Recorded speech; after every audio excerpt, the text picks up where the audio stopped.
Welcome to the Nomad Network, your first stop for complete and comprehensive Chicago Bears football coverage. Dive deep into analyses, updates, and all things Bears. Subscribe to our YouTube channel today and never miss a beat. Thank you in advance for your support. We promise to bring you the best because together we're unstoppable. Go Bears!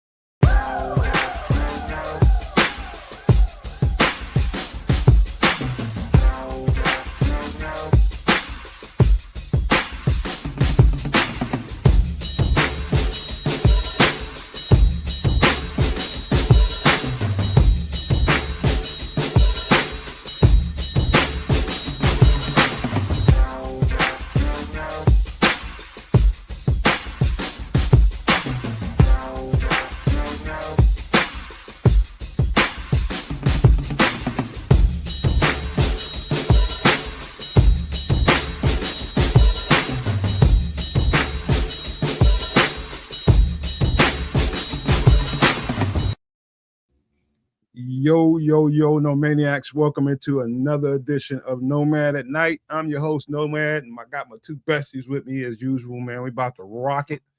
And we got some football, man. NFL has finally started, and I was immersed in it today for a whole bunch of different reasons. Of course, we got a show to do tonight, talk about different teams, but, man, I watched a certain game, and I'm looking in the chat right now. Y'all know exactly who I'm looking for. I told y'all. Told you. They're going to take a step back talking about them Detroit Lions. They ain't going to be the team they was. I told you. They lost too much, and I think they peaked. I told Don that. I told you all that.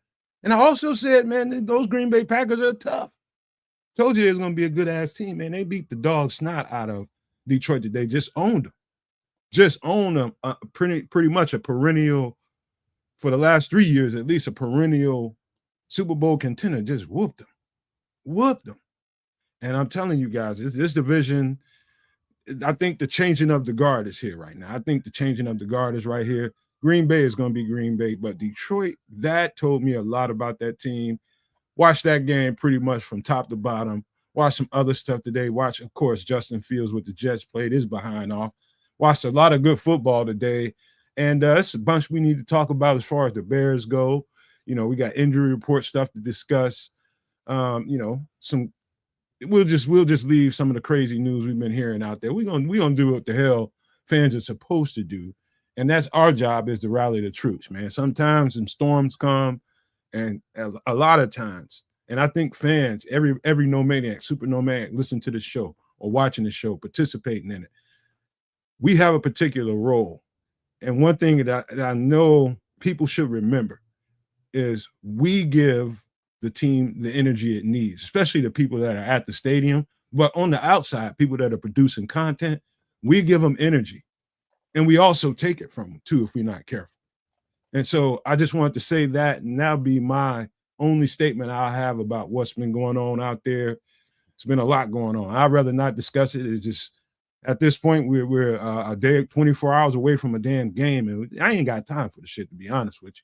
Don't want to be in here arguing with folks about stupid shit, man. I'd rather cheer my team on and do my job to rally as a true fan and give this fan the wind behind his back it needs, man. So those are my thoughts, man. Kids, if you want to shuffle this around so that, we got our regular rotation, that'll be cool. But I'm about to throw you a bounce pass over to Canada, man. See what you want to do with the conversation, bro. Well, the Canadian got called an asshole for having that exact statement, that exact stance a couple of days ago. Well, don't leave it. I'm gonna leave it. I'm just messing with you. Relax. You know where it's at. Hey, man, it's Sunday night. This is what we do. We go back and forth. We talk Bears football. We talk NFL football. We talk about life. It's Nomad at Night, y'all. What it do? Glad to have you guys. Thank you for joining us. Shout out to all the Super Nomaniacs out there. Shout out to all the Nomaniacs out there. Thanks for coming through, spending your good time with us. We're going to get into it. But my man's kind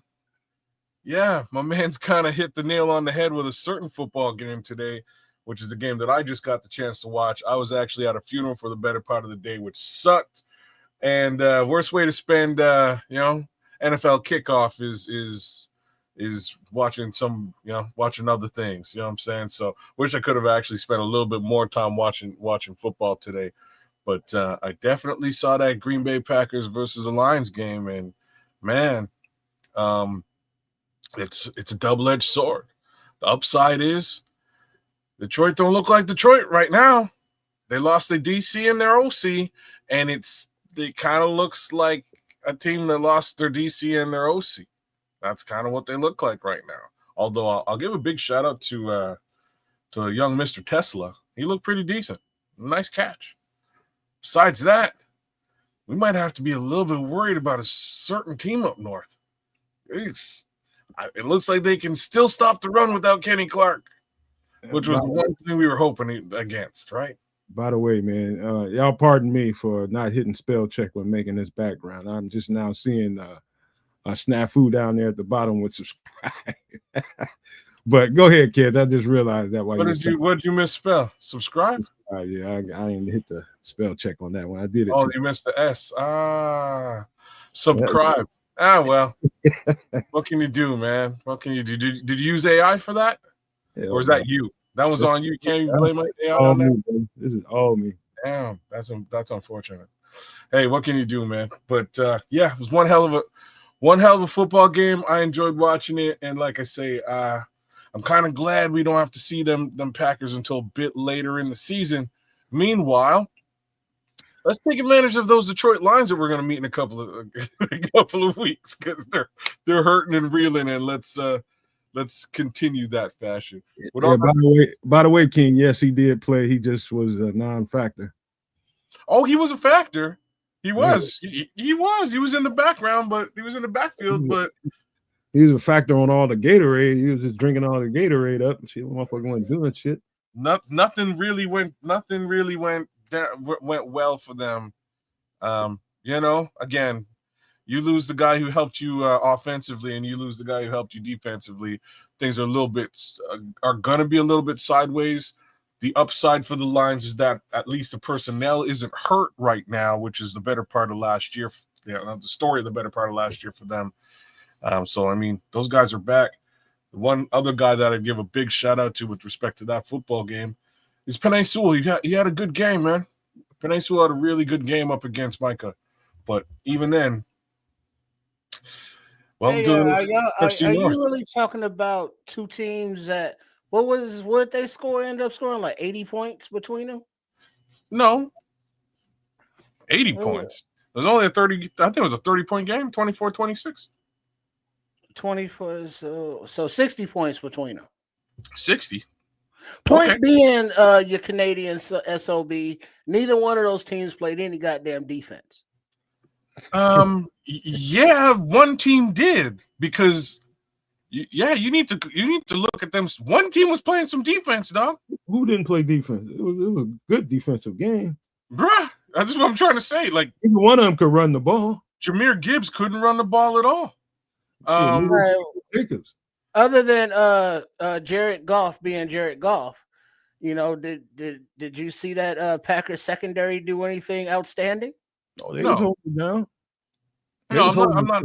Okay, so they didn't stop the run. They didn't really do anything in the secondary. Okay, let's both teams stopped the run.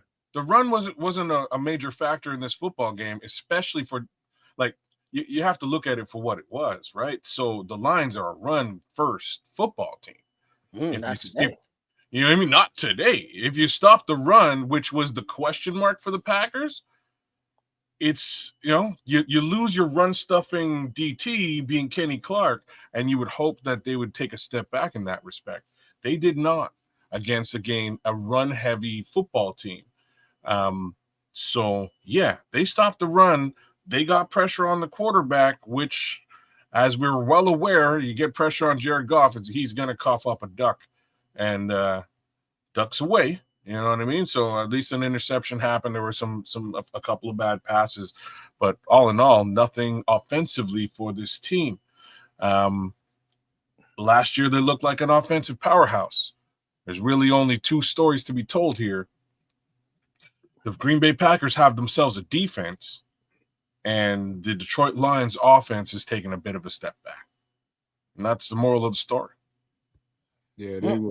It was like outside of that lucky touchdown by whatever his name is, Tesla or whatever his name is. Yeah, there's a nice catch. At the very end of the game, they'd have kept them. They'd have kept them out of the end zone. The highest scoring team in the NFL kept them out of the end zone. They had a couple of field goals to their name. Yeah, that's all they could. If that answers your question about how good the Packers defense was. Yeah. They look good, man. Parsons was, and it wasn't just Parsons. It wasn't just Parsons, man. That being said, we got a little ways to go to get to that kind of level. I'm doubly glad that we don't see them early in the season, right? Give us a little bit of time to build up whatever this team really is, establish this team's identity. And I think we should have an understanding as to what that might look like in and around Game 5, Game 6 this year. That gives us a little bit more time to start to actually exact that identity on other teams before we have to really, go up against the guy who I think at this present time might be the leader in the NFC North. And I really, how painful it is for me to say that, man. Damn, that hurts. Let's see what's happening with Triple R, man. How's your day been, bro? How you been? Yeah, I'm cool. Just doing stuff. Doing stuff. Looking forward to the season starting tomorrow night. In less than 24 hours, it'll be game time, Chicago Bears style. And in regards to that, sports Chicago style, I got together with the crew, with the fellas, with Coach Tripping, with Chef Trips, and with Trip, and we did our Game 1 pregame that will be premiering sometime tonight, early in the morning, editing things. But that's in the can, and it's almost ready to come out for the masses like you to enjoy. All the Bears fans, all the NFL fans, all the fans of creativity, like we like to do at Sports Chicago style. So make sure you are subscribed. And it's like, all right, cool. The Packers, F them no, just how it goes down. Got in the kiddies, and the kiddies, ooh. It's like, yeah, they paid they got the wide receiver Jameson before the game, locked him up for a few years. But then it was like, well, what about Hutch? Hutch want to get his payday too. And they was like, nah. You know what I'm saying? You coming off that injury, Hutch. So we got to ponder about that a little something. So it's like that window over there in Detroit is like closing shut real quick. But up there in Green Bay, they trying to prop it open with like sticks and like those paint sticks that you put up in the window to hold it up when the chain break, and then we want to slam down and you want to get some air, but it won't stay up. They trying to prop it like they can, but it's like snap, smoke and mirrors. And then you got the Vikings, they got nothing, but we got the Bears and we starting it up. So I'm hyped. That's how I'm feeling. I'm hyped. Yeah, man. You know what? Before I get carried away with anything, so I'll just give you a quick little something that I had going on today. Just working on some stuff behind the scenes. A little surprise that I got for all the people that are part of the community, the No Maniacs, the Super No Maniacs. Got something in the works that we're getting ready to put out there outside of the website. I know y'all tired of hearing us say it's coming, but it was just the formality we've been saying, trying to figure out how to make sure everybody gets a discount. I think we pretty much we've worked through that. We just got to make a choice and use it. But there's another little surprise that I have for you all. Hopefully it works out, and within the next couple of days we'll be able to put it out here for you all. I think you all will really enjoy this. Something that we've been planning for a minute, but I can't say nothing. But let me talk about myself for a minute. I was in the middle of making some graphics and making some stuff for shorts, and this background that you're looking at right now, doing some other stuff. And all of a sudden, my girlfriend came back here, and we one of them houses that have Amazon orders on the porch all the time, and most of the time I don't even know what's in them. I just get them, put them over there where she sits, and that's where the stuff is at. All of a sudden, probably about 5 minutes before I was talking to kids behind the scenes, my girlfriend walks up to me with a little concoction. It was a hummingbird feeder. I'm like, what is? I didn't know what it was. I'm like, what is this? She was just like, it's a hummingbird feeder. She's been talking about this for a long time. And out of all the $3 million worth of things she has in her cart at Amazon, today she decided to make sure she got this. And she wanted me to put that up. So I had to assemble that a few minutes before I was talking to kids, which was pretty much right before the show. And so I was out there. That's probably the most exciting thing I did all day, outside of making some macaroni and cheese out of squash. And so the same way you would make homemade macaroni and cheese, I use squash. Because we are keto people, kids. You looking like you understand what I'm saying. I didn't understand what you were saying. So you're using, hold on, you're using squash noodles is what you did? No, I'm using actual squash. They're not noodles. I just treated them like they were noodles and made macaroni and cheese. And I'm going to tell you right now, that SHIT was good with some queso cheese. Queso is cheese. Yeah, well, whatever. That white cheese, queso, whatever. Make dips. All that. The Blanco queso. Yeah, the Blanco queso. Hey, it was really, really good. So if you're a macaroni and cheese lover, like I know most humans are, there's a good way to substitute and get your diet right. You getting that starch out of your diet. That's one way to do it. I just hacked up a whole bunch of squash, cooked them down, and made them so that they were fork tender and they weren't crunchy. And man, I know I ain't gonna get seconds on it because I know my girlfriend ate it all. It was that good, bro. But that's something you can do, man. That's something you can do to substitute some of that pasta out your diet. All right, cool. I like that's a cool idea. I would have to see how you really did it. I've used squash noodles, which is just like somebody already kind of sectioned off the squash into long, stringy spaghetti-like noodles, and then you can make whatever pasta you want with it, boil it, but it doesn't really need to be boiled. It's not going to get the consistency still kind of squashy, still the same, but it tastes good. Yes, we will be live tomorrow, Ron Winarski. Yes, sir. And Naj, it would be perfect. Matter of fact, the dish I made today, the way I cut the potatoes, I ain't gonna say that it was like au gratin, but you can take the same approach and make au gratin out of what I made today. I like au gratin potatoes like that. But if you're not that, Naj, I hear you, bro. I mean, I'm on those too, man. But squash is a great replacement for those potatoes. Anyway, let's talk about let's get to some Bear stuff before we put up the we're gonna follow the game as we go tonight. But we got some injury report stuff to talk about, and we're gonna get everybody's takes on it. And let me share my screen right quick. 1 second.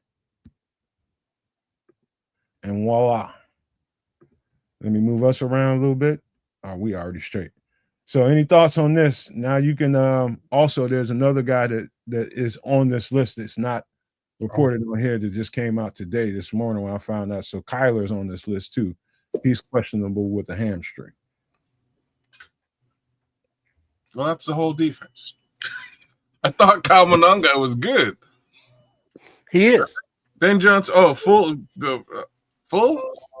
Yeah, for those who can't see it, TJ Edwards is doubtful with a hamstring. Josh Blackwell has a groin issue and is questionable. Jaylon Johnson has a calf and a groin issue and is questionable. Roschon Johnson has a foot issue, questionable. Devin Duvernay had a hamstring issue. He's good to go. Kyle Monangai had a hamstring as well. He's good to go. And Dom Rob had an oblique issue, and he's a full go as well. And then added is Kyler Gordon, who has a hammy and is questionable. So Dominique with the oblique. I question the ones that I question is if you look throughout the week, you got injury, you got Thursday, Friday, Saturday, and the same. So that day, you got the last Saturday is what you want to focus on. Who got DNPs on this list? Who got DNPs on this list? The limited stuff is going to stay questionable right up until kickoff. But the full practice guys, you can pretty much, unless something happened in the next, knock on wood, in the last 12 hours or so, they're gonna play. But we're not gonna have TJ. TJ will not be there. Josh Blackwell, I heard about his stuff, late this week. Roschon Johnson probably is another guy we might not have. We might not have Jaylon. It's a possibility. But those last 3 guys on the list, I fully expect them to play. So TJ, Josh Blackwell, Jaylon Johnson, Roschon Johnson, and Kyler Gordon. His status is, from what I understood, is questionable. I mean, but not having Josh Blackwell, I think that's gonna. I do think Nick McLeod's a stud, though. I do have confidence in him, but who plays that? If he gets hurt and has to come off the field, who's going to play that nickel spot then? Yeah, that's the question. If Kyler and Josh Blackwell are down, I don't know what we're going to do at the nickel position. That's a huge situation. Man, didn't expect to hear that one, but what can you do? Jaylon's sort of been in and out of practice. I'm under the impression he's going to play, but he'll probably be playing a little bit hurt. That's my thoughts on that. I don't think we're going to see Roschon Johnson. It just hasn't looked good for him for quite some time. And Ben Johnson was saying he has a lot of faith in the Kyle Monangai thing. So I think we're going to see a fair amount of Kyle. I think that's a great thing. And I hope it's a great thing. Can't wait to see it. You know what I mean? Dom Rob's back, you're saying? Okay, Dom Rob's back. I'm wondering if he really gets on the field at all, but we'll have to see. Dom Rob's back. There he is. Oh, this thing. Is that really? That's probably the fake Dom. It's not the real Dom Bear. That is not. What's new, pussycat? Look at Trips was coiled in and was ready to pounce, wasn't he? Hey man, I can't wait till I see him. I don't think he's gonna come in here, man, because you know what? I'm gonna pull this off the screen because unless y'all got fake Don Burr as much as real Don Burr, though, he does a good impression. Any other injury report talks y'all want? Anything you want to mention? Because we're gonna talk about the matchup here in a little bit, but anything else, fellas, before I pull this down? No. Nah, it is what it is, unfortunately, and we'll really find out what that looks like a bit later on Monday. So hopefully, 1 or 2 of these guys shows up. Most importantly, though, Kyler Gordon, in my opinion. Like we need Kyler Gordon. TJ, I was good with the nickel cornerback room. I'm really good with that nickel cornerback room. But him and Josh not being there, I'm confident in Nick McLeod, though. I am confident in him. I'm very confident in him. But we're gonna see. All right. So let's talk about the before we get all the way into the Bears matchups and all that kind of stuff that we're gonna really dive deep into tomorrow before the show. But the Lions without Ben Johnson, of course they was going to struggle, man. Of course they were going to struggle. In Don's mind, anytime you have an offense that prolific and scored as many points, and the schematics were a huge reason for it, the running game as well. When you don't have that guy scheming up those receivers, those tight ends, and all you really got to lean on is the running game, all you have to do is really just get stout in the running game and make sure you don't run all over them. And that's exactly what Green Bay did to him. So not having that schemer in the building against Green Bay definitely cost them. You see a huge, huge difference in that team. There's so many different things I saw during that game. I'm just like, it's third down plays when they bring in Jahmyr Gibbs off the field. Like, there's no way Jahmyr Gibbs is supposed to come off the field on a 3rd and 5. David Montgomery shouldn't be in the game. But that never happened. No, 3rd and 5. Yeah, that won't happen with the Ben Johnson scheming it up. Stuff like that. You got to make sure he's out there as a threat. So it was bad looking, man. I mean, literally, if that guy Tesla hadn't scored that touchdown late, luckily, they wouldn't have scored a damn touchdown at all. 2 field goals, and that was it. And they was getting curb stomped, man. So, I guess it was 14. That's right. It was 2 field goals and a touchdown at the end. So something like 14, 13. Yeah.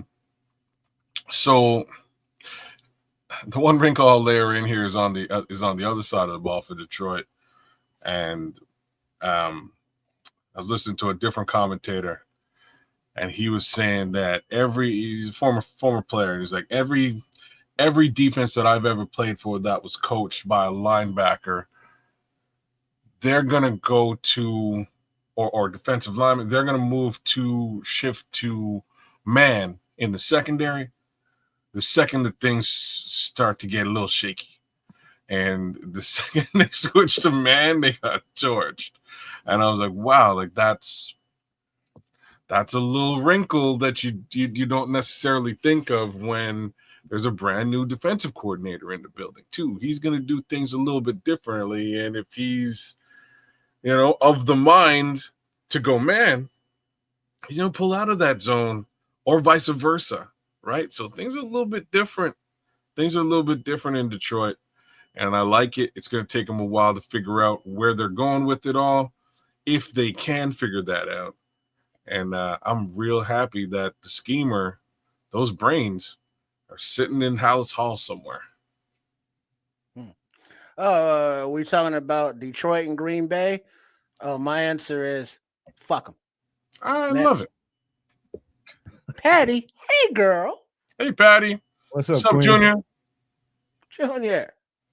Hey man, you know what? It was I was watching that game, and you watching a game and you don't care who wins, but you just like to watch a good football game. That's just what I was there for. Didn't matter. It has no consequence to me who won that game, who lost that game. But I was measuring the competition. So the reason why I was watching the game was scouting. That's what we do on the Nomad Network. We try to figure out what to look for, have some commentary for you all that will stick to your ribs. And I'm going to say it again. We told you that Detroit was going to take a huge step back. People argue with me in here about that. Oh, no, nope. You lose that much, you're not going to be as good. I'm just telling you. And we also said that Green Bay is a much better team than we give them credit for as Bears fans. That's a Super Bowl caliber team. We told you that. And they played like it. That was a team, it looked like we were looking at, how you're looking at, just imagine a really good Baltimore team playing against Cleveland, a really sucky team. Like the difference between the caliber of those two teams was stark today.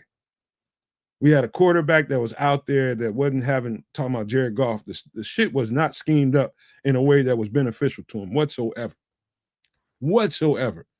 The stark difference of a Ben Johnson game plan versus whoever that dude is, Chad Morton or whoever it is running that thing in Detroit, was like day and night.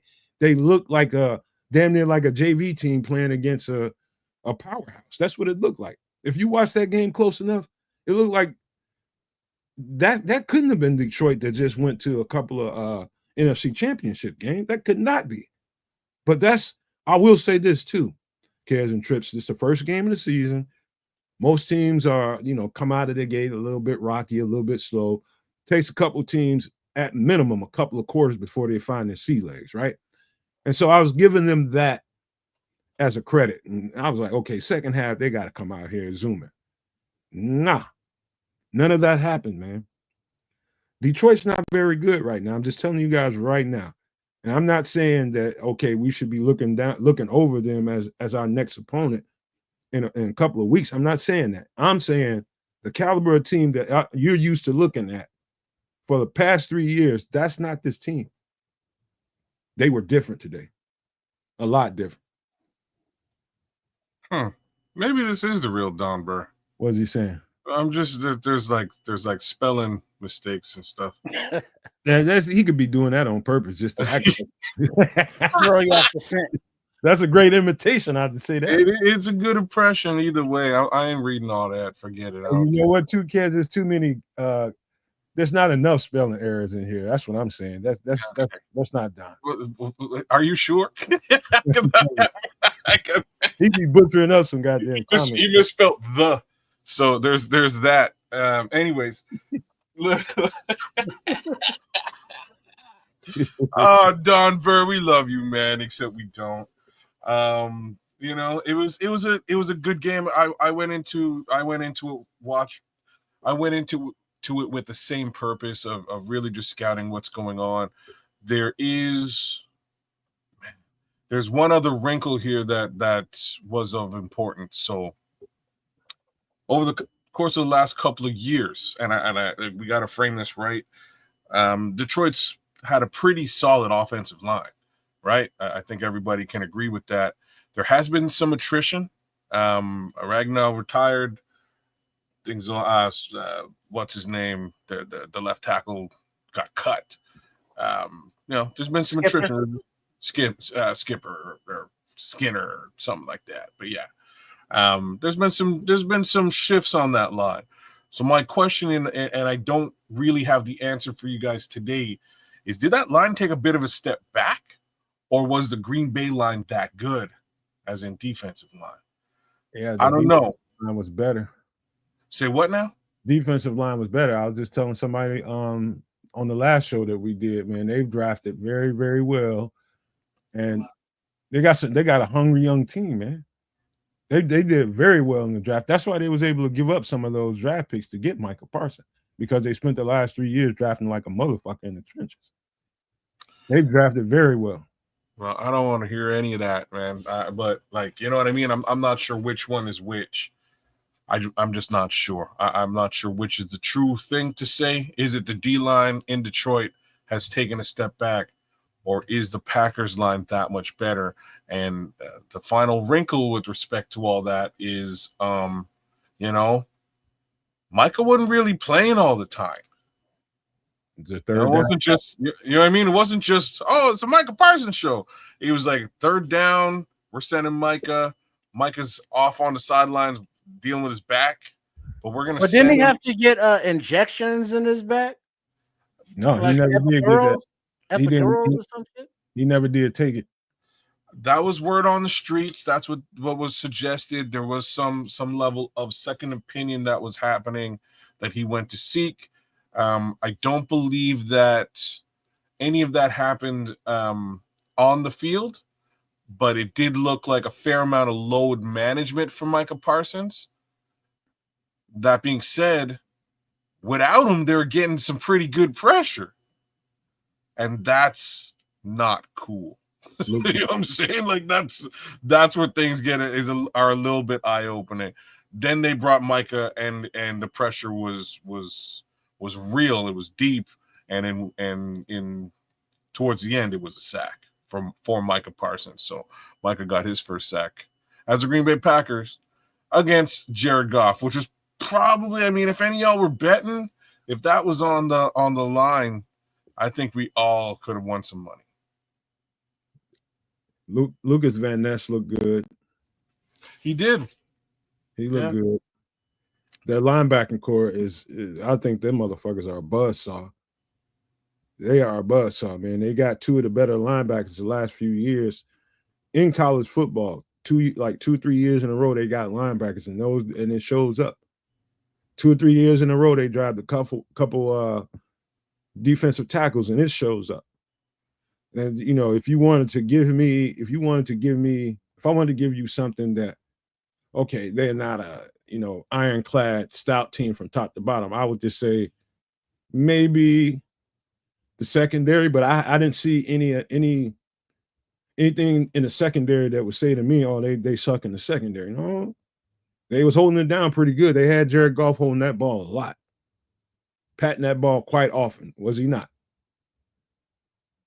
Yup. Yeah, he was. But Jared Goff. Yeah, that's me. I was muted, my bad. Yeah, but that's kind of what he does. I was just gonna say he tends right. I think it was the influence of Ben Johnson there that is like, all right, we're gonna get that ball out, son. And the ball is zip, zip, zip, zip, zip, because that was written into the offense. Now, with their new thing, with their new season going on, with their new attitude and new coaches and new schemes and new calls, now Jared Goff is, left more to his own devices, which we saw, which was holding the ball and just kind of throwing it willy-nilly, off his back foot with his little limp-ass arm. So, I mean, what are you going to do? I mean, especially like with the aforementioned issues going on there in Detroit, not wanting to pay Hutch, there's Don Burr. Don't crash the car, dog. Yeah, Don't. drive I safe. know it's sad. I know it's depressing, but you got something to live for. You can live to hate on these Bears, watching them kick your ass this season. And we can all live together hating on the Packers because, like, FGB, man. Well, true that. FGB, true that. You know, there's one thing we all have in common. I know one thing: all the hating in the world on them motherfuckers ain't gonna help us when you gotta deal with them. They're gonna be tough, man. Oh yeah, I'm looking at our offensive weapons and players lining up against what they got, and then the brain trust and the brain versus the brain trust. I like our odds. Yeah, this might be the real Don. Why? You know damn well he can't spell no fucking dysfunction, man.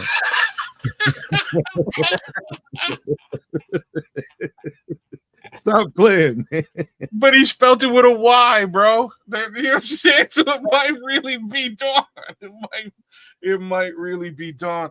Oh snap! And anyways, man. Yeah, it was a good game to watch. I'm glad that I watched it. We're gonna have to be dealing with those guys in the next little while. The only other game that I got the chance to watch this week was the brutal Cowboys game, man, and that wasn't good either. But we see them in the next couple of weeks too. So that's those are two interesting teams that we got to run up against, and both of them got their got their lunch ate. So they came over, stole their lunch, clean out the pail, and ate it in front of them. All right, let me share my screen right quick. Let me stop that one so that we can share this one. We got I'm putting up the score of the Baltimore Ravens game. Got 20-10. Let me refresh, make sure we need to be. Can you guys see that? Yes, sir. 20-10. All right. Got a timeout. So we'll keep an eye on that while we just sit here, kick it with you all, talk about some Bears for a minute. Okay. So let's get to the matchup. Let's get to the offensive matchup against the Vikings. And really all we have, I'm talking about us on offense versus the Vikings. And all we have is what we saw during the preseason for us. And, you know, I ain't going to lie to you. I really haven't seen much of the Vikings defense in preseason. I was waiting until probably late tonight or early tomorrow to start really studying that. That's my bad. I should have been doing that for a while, but I haven't really studied the latest Vikings defense. You know, I didn't see what they put out on the field, even though it was going to be vanilla in the preseason. I didn't expect to see a lot, but I haven't seen what their new players look like, some of the new guys they just put on the team. I don't know exactly what that's looking like right now, what those players look like. But from what do you get based on what we did last year? What you guys know about the Vikings from last year? How do you think we measure up against them? You can get in any kind of specifics where you think we can take advantage of them, where you think we might be lacking, whatever you're thinking. What do you think about the matchup between us and them on defense, on us on offense? I don't know what to think, bro, because those games were messy and shaky. And here's the reality. Like here's what I think. I think we're gonna come out of this game either impressed by or frightened at the prospect of a season with Braxton Jones at left tackle. That's what I think. I think this is gonna sort of equate to like he's the linchpin, right? They're going to attack him. They attacked that position when he was out, and it paid dividends for them against Kiran Amagaji. So I think they're going to attack him very specifically in this game, and hopefully he's able to hold his water. If he is, that bodes very well. And I think we've got a great season ahead of us with respect to the offensive line. Now, me saying this, we also have to layer in and remember that we haven't seen Joe Thuney as a Chicago Bear yet, right? We know what he's about. and that might make that side of the offensive line that much more stout. So I'm interested in seeing what Brian Flores is bringing with respect to the blitz and how that offensive line can pick it up and handle those twists and stunts that he's famous for. Things are going to look a little bit different. They're going to be a little bit exotic, but hopefully it ain't like. Hopefully Braxton can hold it down. What do you think, Trip? Yeah, I think that is definitely a question, an issue to not be concerned about, but be concerned about and watch for and look for the development of, because of, coming off the injury, in addition to the mind fuckery that Brian Flores likes to do to opposing offenses and quarterbacks and offensive lines in particular in this case. So yeah, that's going to be interesting to see. And as long as this offensive line of the Bears can protect Caleb Williams, I don't see any reason why, they should not be successful on offense as a whole. In addition to being able to run the ball, that little aspect of the game. So a couple of people, and shout out to Brandon J. Bias, who just busted in here with this one. He's been in here, but he just popped this one up. He said Pace is pretty nice. He's talking about the linebacker Ivan Pace. So I that's probably one of the places I was definitely about to go. Brandon, was I like their linebackers, and I like Byron Murphy. I think he's a nickel corner. Yeah, I think he plays nickel corner. The secret to their sauce is on the second and third level. All the secrets to what they do are on the second and third level between the linebackers and the DBs, whether it be a safety, a nickel. Combine them with the linebackers that they have, particularly the outside linebackers. That tells you everything. They move them around so much and do so many different things with them, come at you from different angles. That is the secret to what they do. The D tackles, they're okay. They're okay. But those freaking linebackers in the secondary, here's what I think they're going to do against our offense. I think they're going to do a lot of bluffing, kids, and trips. What do I mean by bluffing? They're gonna flash blitz all day long, and they're gonna drop back in the and they're going to drop out and try to confuse Caleb. Just flash, just get up there and mug the front real hard, and then drop back in the coverage. He's gonna get to a point to where he's gonna have to make some decisions regardless of what they do post snap, because he's gonna read something pre snap. Then post snap, what they jump into, he's not gonna find a tendency. Unless Ben Johnson and who's ever upstairs looking at this stuff from the top, if they can see something in repetition, they might be able to get a tell. But Brian Flores is very, very good at changing stuff up so stuff doesn't look the same as it always does. Just like they're trying to do with us on offense, make very simple stuff look complicated. You know what I mean? He does a really good job of that. And so he's going to do a lot of bluffing. He's going to bluff the front, like he's going to come at him sometimes hard. And then sometimes he's going to drop back in the coverage and see if Caleb can read it. That's what you can expect the entire game against us. Guaranteed. Guaranteed. It ain't going to be just foot on the gas. Now, you know what can change for us, kids and trips? If we can get something going in the running game. Now, if DeAndre Swift starts to get a rhythm, and whoever the backup is, whether it's Roschon, monangai, whoever it is, if they can get in a rhythm and we can get, let's say, about 4 yards a chunk, that's going to change everything. And I think that's what Ben Johnson's plan is. We won't let you get so solo focused on Caleb Williams throwing the football, because we're going to be running it at your ass 100 miles an hour. So that's got to be the game plan. Keep the ball on the ground as much as possible. Probably, from what I can understand about where Caleb is, give him a lot of half field reads. So cut the field in half, give him some easy, at least early, give him some easy drop-off passes, get him in rhythm like he did in that first preseason game he played. He just roll him out and give him some good drop-offs, layered pass, routes and stuff, 3-over-1 kind of stuff. I don't know if you guys know what I'm talking about, but 3 routes in the same space. So you got 3 flood routes going to the right. If he's rolling out to the right, you got one level of it, the second level, and then the third level of it. Give him some of those easy throws like that. Get him into a rhythm. Then you start running the ball. That's how you do it. And then keep him in play action as much as possible. Because if he sits back there and shotgun, Lord have mercy, man. I'm worried about that. Did I say too much? No, you said just about everything that needed to be said, to be honest with you. I would like to see some play action, but that's doubtful. I'd like to see some under center, but that will be minimal. So you're probably going to see a little bit of, you know what I mean? You're probably going to see a little bit of shotgun, man. That's probably what that's going to look like at the end of the day. I would like to see some bunch formations. Get guys to clear out.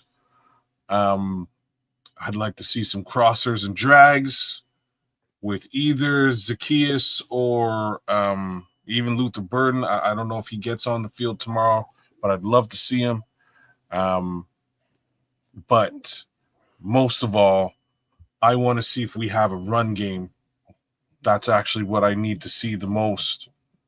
And again, Ben Johnson was interviewed this week, and it was asked, what do you think? Why didn't you guys go and get a running back? And he says he likes the room. So here we are. Even though Roschon has been hurt and will be hurt for this game, very likely, he likes the room. He even said he likes Britton Brown, which I find personally a little surprising, but it is what it is. He ain't so bad, man. He's not so bad. What are we saying here? He's not a keeper. I ain't saying he's gonna get a contract. That's what I'm trying to say. Like he's a running back, man. He does all the things. He is a running back. That's about all we can give him. He'll help you in pass pro. He's not afraid to stick his nose in there. He'll keep the quarterback protected, and he runs hard. And he runs hard. I will give you what you're asking for, and that's about all that he gives us. But again, he's not where I wouldn't hang my hat there. You know what I mean? But yeah. Oh, come on, so kids want to see some drags with those Vi Queens. Girls, yeah. Thanks for that one. Good catch, man, and no Diddy.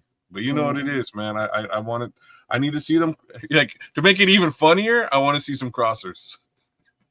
Crossers, drags. Crosses and you want to drags. see all the cheerleaders that the Vikings got? You want to see it all? I can dig it. He's gonna be out there with his belly button out. Hey, you better work. Hey, work. Wow. Yeah, The show just went completely left field. But yeah, well, man. The thing is, we can't see it all because it's still only week 1. There has to be a little tease going on. Well, those you can't see it all week 1. You're gonna see what works, and then you're gonna see a lot more of that until they stop it and it doesn't work anymore. Then you'll probably see something different. That's the Ben Johnson Steez. Remember how it was his offense in Detroit, and I'm sure Kitty Cat Donnie can attest that once he found a weak spot in the opposing defense, he kept gnawing at that weak spot. And then when they came up to cover for that weak spot, he would call something deep. But he was always able to scheme people open, and it was based off of the run. So I don't see his overall coaching persona identity to change just because he's on a different team now. Now it's all about this offense adapting. And when he said, going into the game with just Swift and Monangai, both of whom are coming off of injuries somewhat, I think that led to Coach Johnson saying, well, other positional groups may have to pick up that weight, meaning the tight ends and or wide receivers. So does that mean more short, passes, more quick, wide receiver routes just to get the ball out of the hand to make up for the running game?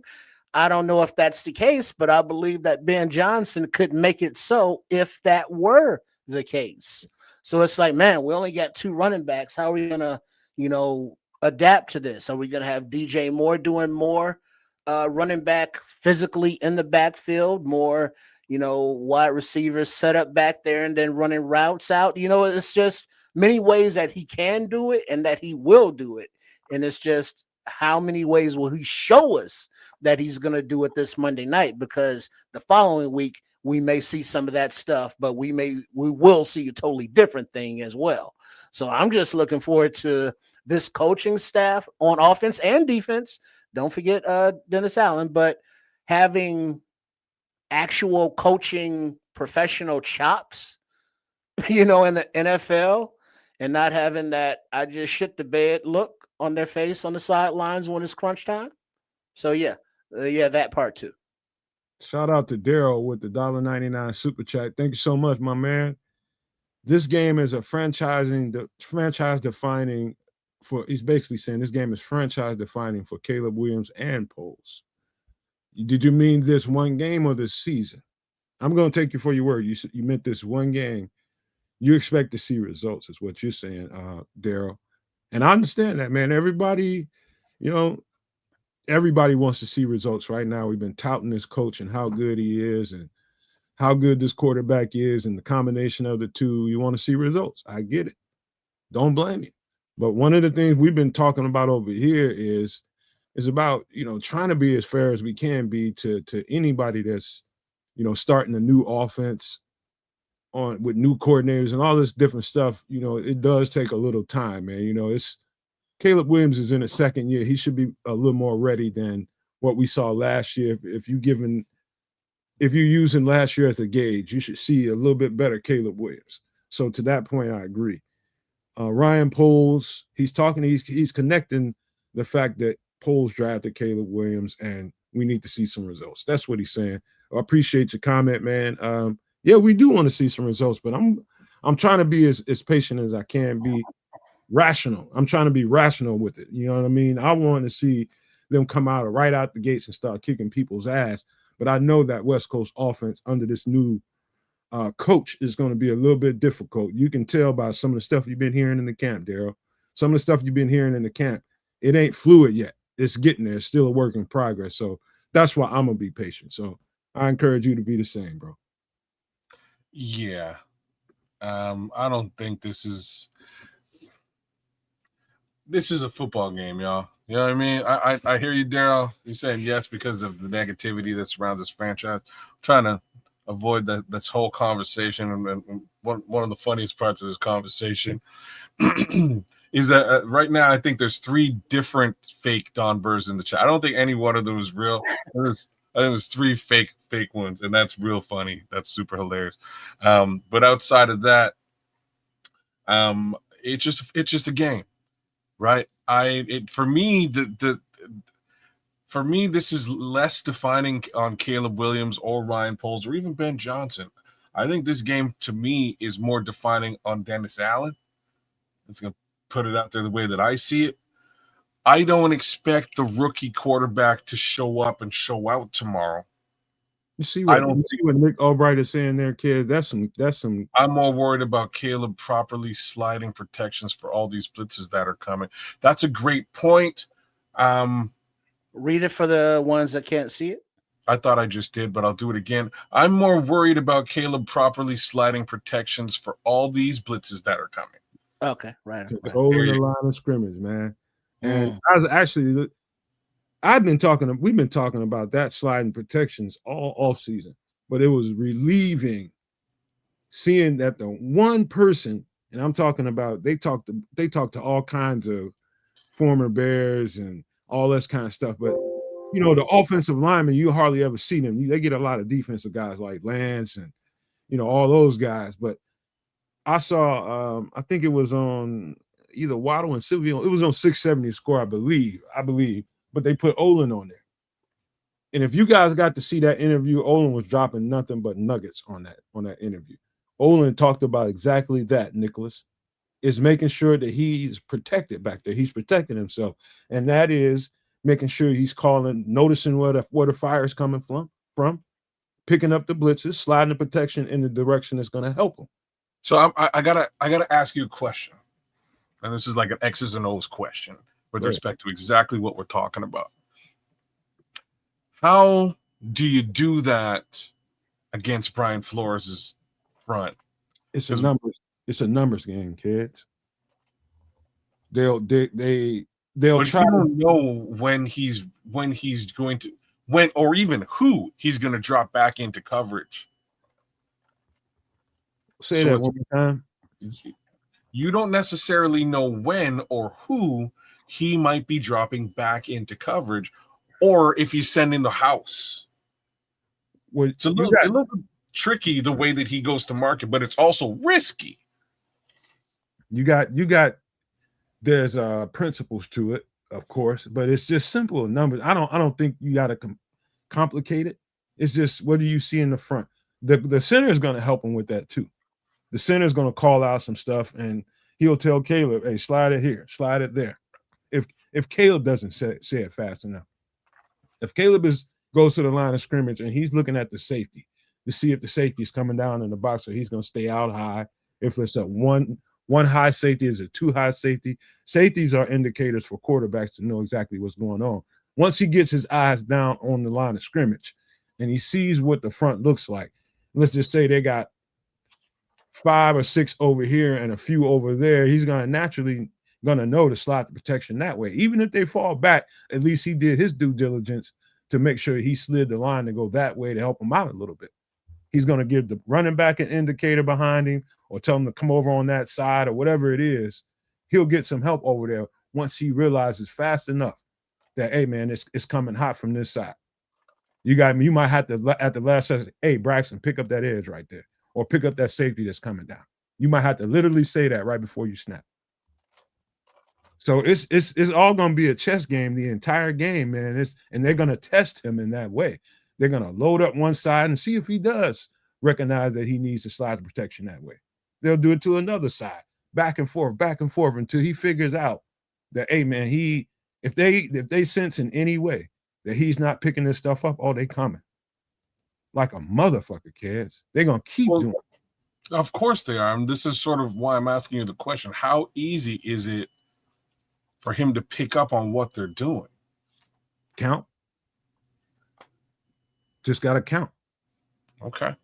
It's always going to be, unless you're sitting in some kind of basic base formation where you got, really basic, where they got everybody in let's just say standard areas. Let's just say you got a 4-3 defense. You got 4 down linemen. You got 3 linebackers, all of them in the same place. And then you got 2 corners on receivers, and you got 2 safeties high. Easy thing in the world. That's preseason defense, right? But when they start fucking up and start contorting the secondary and the linebackers getting cloud coverages, got people moving around, you got to know the basics to know exactly what coverage that is out there, number one. 2 is which side of the other are they sneaking down? Are they telling me pre-snap that they're about to come hot from this side or that side? Look at the numbers, count them. Is it more on this side or is it more on that side? It's just that simple. And the line is gonna, again, we got a veteran offensive line now. They'll be able to help him out with a lot of that. Well, we do have a veteran, and he did sort of describe that that's part of what he'll be helping. Well, but I think that's what a lot of cats, what you and many are concerned about, with that, is it's not all on, Caleb like that anymore. You got Drew Dahlman, who is a high-priced free agent center who has experience doing this. You got, the Pro Bowl Joe Tooney at left guard. You got experience in Jonah Jackson at right guard. So that entire interior of the offensive line has the experience and the chops to know what they're looking at. And they have, faced, Flores and these type defenses before. So they can help fill in some of the lack of knowledge and experience that Caleb has in these systems. So those additions as well are gonna, I believe, show a huge difference in the productivity for this offense. So the homie G-Man is bringing up some important stuff, and we should discuss that, right? So we'll start with his first chat here. He says Caleb played very good against the Vikings last year, and I have to agree with them. He also then layered on to say Caleb's stats again against the Vikings were very good. Now, that's where things get a little dicey, and I'm glad he brought up the stats. So here's something that we need to see tomorrow.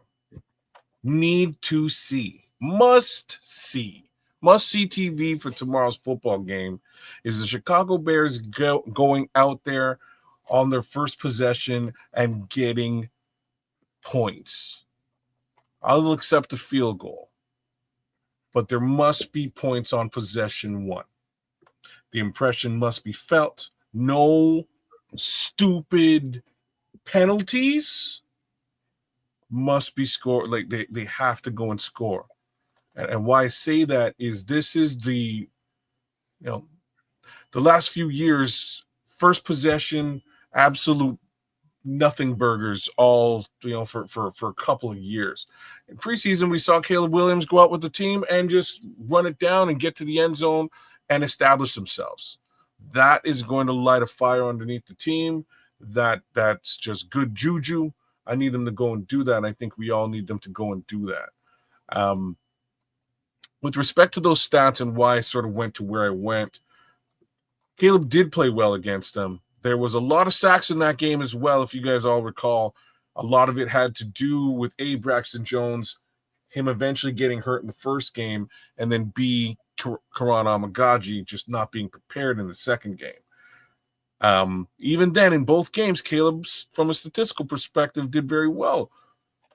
I'm just wondering if those stats were more representative of garbage time numbers. Let me help you out here, kids, because I'm just laying it out here. But go ahead. No, you want to finish? Go ahead. But I was just saying, like, was it more representative of garbage time numbers than actual Caleb versus Brian Flores? And I will say there is something to Caleb versus Brian Flores. I think he in game 2 came out and started to get a better understanding of what Brian Flores does. And I thought he played very, very well in game 2, once more, with Karan being the linchpin in that game. But go ahead, Nomad. I want to say this, and this is just you guys take it for what it's worth, but I'll just tell you this. Take the Vikings game and whatever numbers Caleb put up last year and whatever he did, whatever that looked like to you, take that and completely throw it out the window. I'm going to tell you why. Number one, structurally, he's going to be in a different format. It's just like somebody that knows how to run windows and knows how to do that pretty good, and all of a sudden, in the next 48 to 72 hours, somebody come in there and change the program and say you need to learn how to do this in a couple of days. How well are you going to run that? So he was in a different structure and a different format last year. And one of the things that I love about Caleb Williams is, when he has to play with some urgency, talking about when they're the clock ain't his friend at that particular time, and we're behind on the scoreboard. He plays a particular brand of football that you like because he can throw that ball all over the yard. And this offense, and also he was playing in a lot of shotgun. He was in a lot of gun during that game, and this won't be that. He's playing in a different format. And so I'm not saying that he can't put up those numbers. I'm just warning you, it's not going to look the same as it did against Minnesota last year. So I just want to speak to that for a second, Trip. Sorry, but even though he's in a different, I think being in a different format bodes better for him.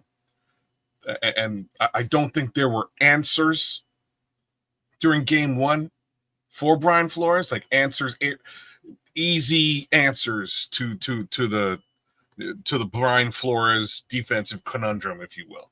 I think in game 2, there were more answers because Thomas Brown had already seen it and was the new guy at that point. So this is now the third offense he's in against Brian Flores. This is like, you're like, what you're saying should be super valid. The fact is, or at least in my opinion, I think Ben Johnson knows this guy's defense very well, has been scheming against it intimately for a long time, and will be able to present him with answers to the Brian Flores conundrum. So I'm a little bit less worried about the schematic questions. It's just like how familiar are you with what these answers to the test are going to be? Like, did you study, kid? But that's where I am with it. I think Ben Johnson is going to set him up for success, and there will be answers. He just has to find them. To that point, kids, that's the secret sauce right now. That's the secret sauce. Right now, I'm gonna tell you right now what to expect. You're gonna see basically a pared down. I ain't gonna say a pared down, but you're gonna see a simplistic format. It's gonna be a lot of catch and run. It's gonna be a lot of setting up screens, getting people the ball so they can run in short areas. Easy throws, easy catches, run with the ball. That's what you're going to see. And you're going to use the play action to set all of it up most of the time. And then there's going to be times when they put Caleb in shotgun and he'll get to throw the ball around a little bit and get to scan the defense a whole lot more. But the goal is to get him to play structured under center, use this running game to his advantage so he doesn't have to go out there and worry about all the things that Brian Flores can do to him. And so expect to see the 15-yard end stuff, man, catching, throwing it to DJ, throwing it to OZ, and letting those guys run. The tight ends, making sure the tight ends are a force multiplier in this offense. That's what you can expect. That's how, and the blitz beaters, that's a whole other conversation, because I think Levante must have said something about this earlier in the chat. He said that you gotta locate where the hot is coming from, where the heat is coming from. Ben Johnson is very good at structuring an offense to make sure it's a route right behind wherever they vacated. So if an edge or a nickel is screaming off of one side, he usually has built-in routes to complement that. So put the tight end right behind where they just blitzed you from. Drop it off for 5 to 7 yards, move on. That's it. Caleb's just got to take those. You just got to be okay with them, kids and trips. You just got to be okay with taking the little nibbles at times. But they will keep moving that chain if he does. Well, that's the aspect of moving the chains, taking the short game, and that will not always be the running backs. It will be tight ends. It will be wide receivers. And whoever gets the ball, it's a house call waiting to happen. So all Caleb has to do is his job and manage the game, until some Superman shit is required. Until then, just manage the game and get the ball into the playmaker's hands, because the offense with Johnson and Declan Doyle, got to give him his shout, is going to scheme guys open quickly. They're not going to have plays and routes that take 4 to 8 seconds to develop like this previous regime. It's just not going to happen. So, yeah, as long as we can keep the chains moving and no penalties, we'll be good to go. Now the penalties that'll stymie some shit right there. So got to keep it clean. So in other words, you got to be patient, huh? Yeah. You just gotta be patient, take what they give you until they give you something big, and then you go get your big thing. No Diddy.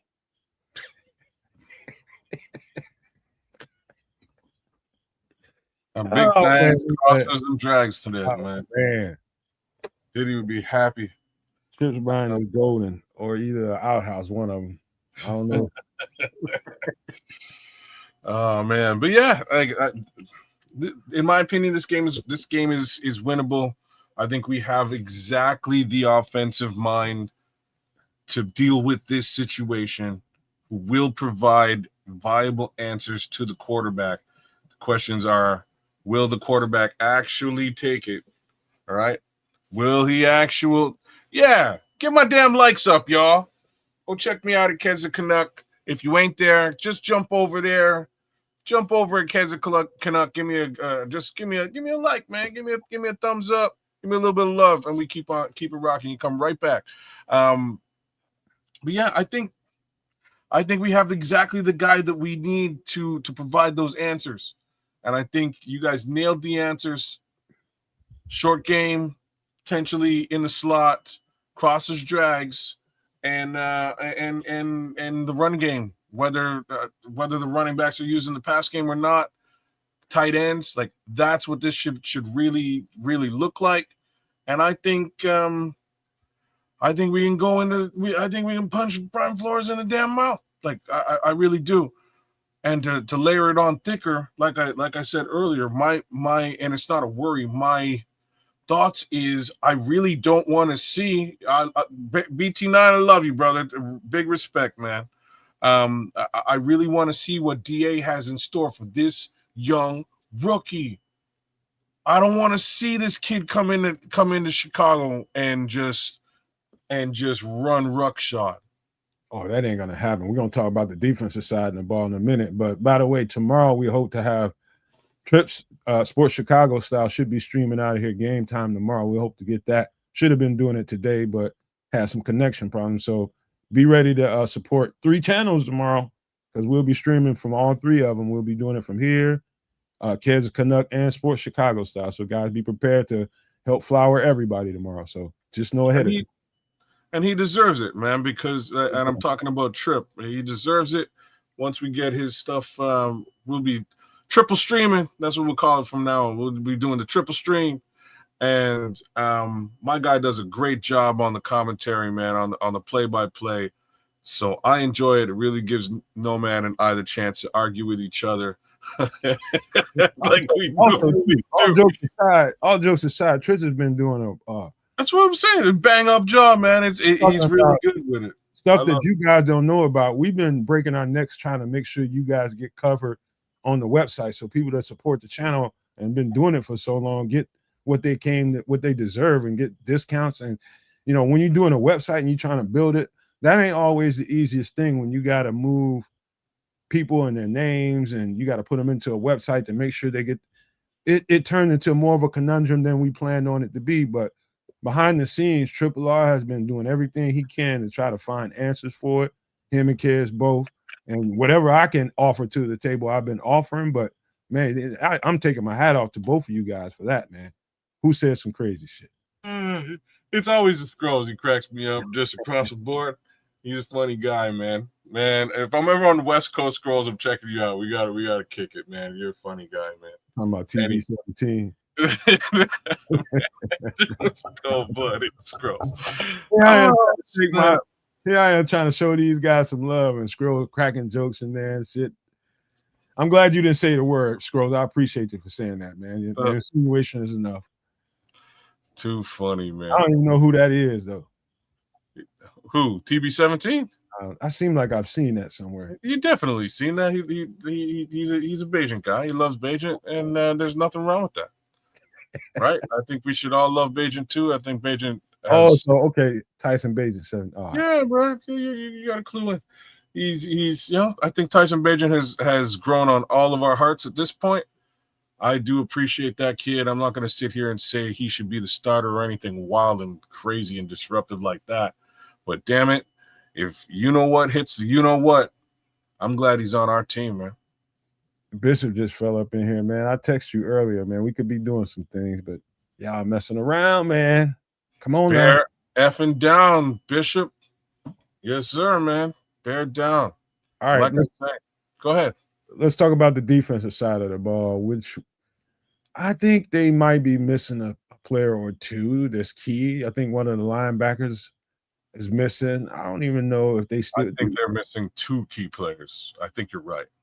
I just can't remember right now off the top of my head, but I know that I know this. You know, you can be missing a key player or 2 or 3, and if you structure your defense the right way, man, Brian Flores can get whoever that is back there to play some ball. I know that. Just like this, just like I'm not worried You mean about Kevin O'Connell? Yeah. Okay. Yeah. Yeah. My bad. It's okay. But I was just talking about defensively. Us missing TJ. I'm not as worried about it as probably most people are. TJ's a dog, but I know who else is a dog too. He just hasn't had a chance to show it, and that's 44. Now, I can't wait to see that guy step up to the level of competition he's about to have to face. He hasn't seen this level of competition in a while. He did play the ones in preseason and played well. But I want to see him rise to the level I know he can. I know Noah Sewell can play this game. And if basically if the Vikings do what I expect them to do, they're going to try to run the dog shit out of the ball on the edges. So it's going to be a whole lot of trying to stretch the defense on wide zone. They've destroyed us historically with that style of offense. Wide zone has torn us up, stretch runs, things like that. That was Matt Eberflus's defense then. I want to see what that looks like now with Dennis Allen calling the shots. I just want to see what that looks like. They are going to try to pound the rock. I'm not worried about JJ McCarthy throwing the ball on us, not making a whole lot of hay out of it. He's just not going to be able to do that. It's going to be too much pressure on him. And so they know that.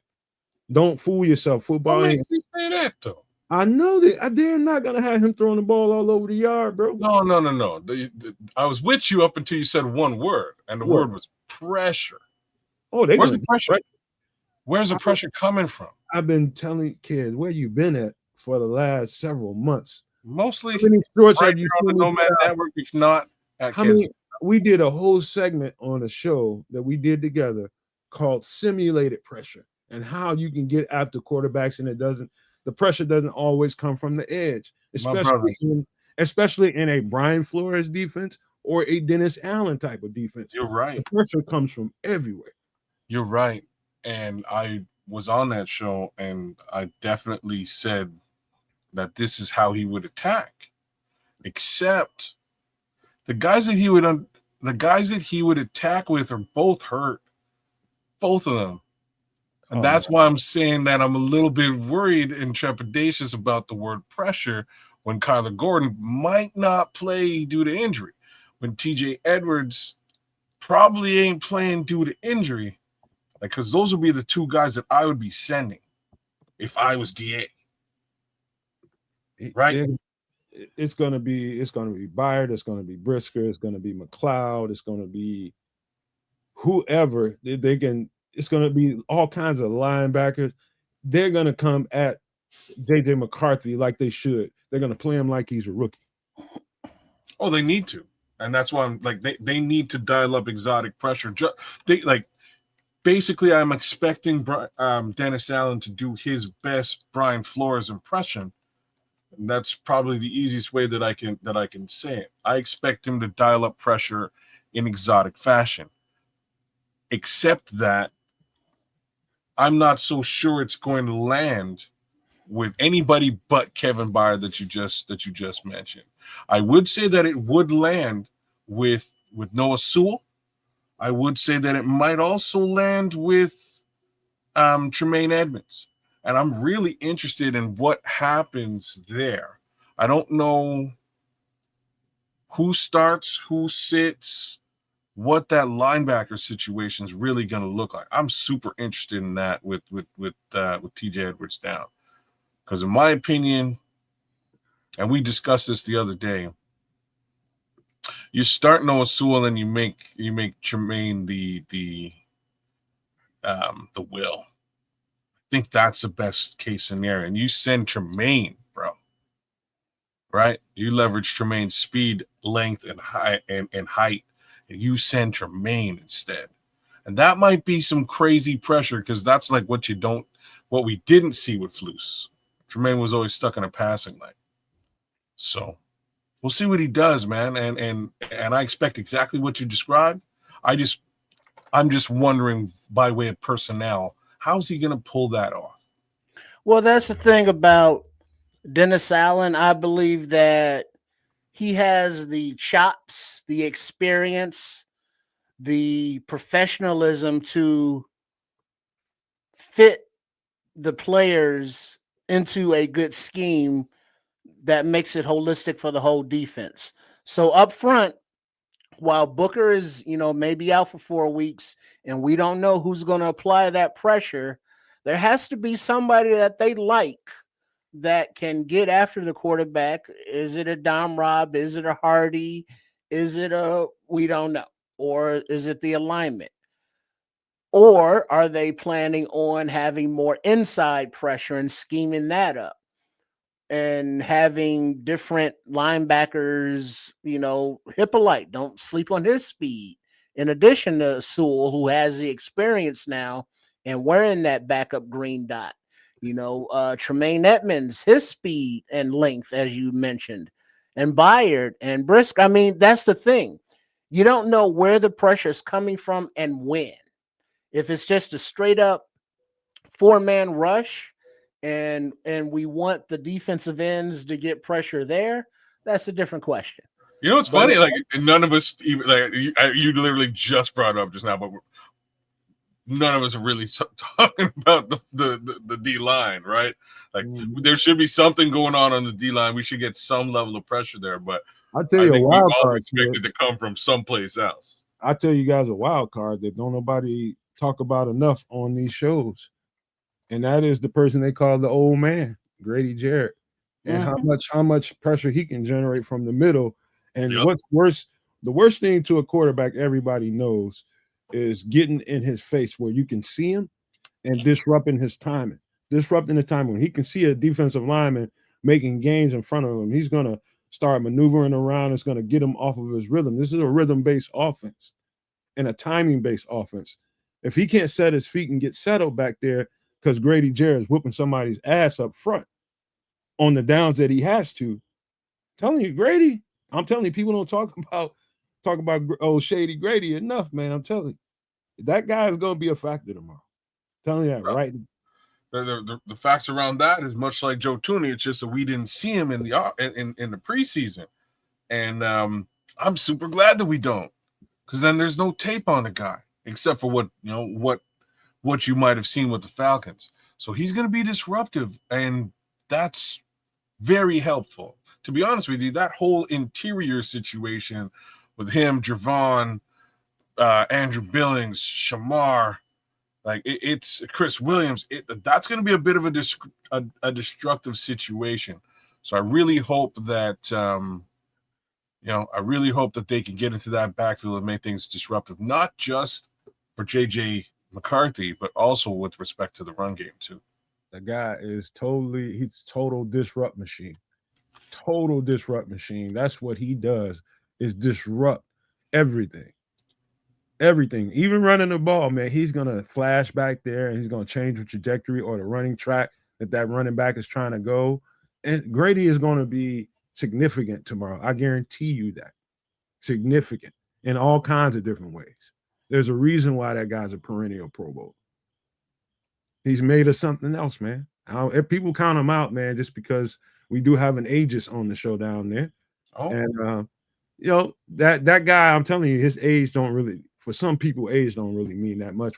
Talk to me when he stops getting the production that he normally gets. Age ain't nothing but a number. That'll get you 10 to 20.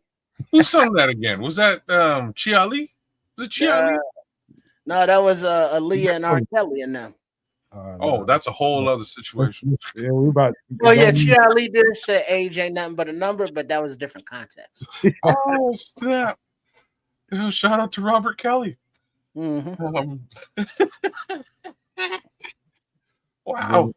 I don't know where to take the show from here. Go ahead. No, go ahead. I was just saying that boy's bad, Grady. Yeah, man. We hardly ever get to see ladies in the chat, man. We got Evie, we have our Queen Patty is in here, man. We got 2 females in here. It's so lovely.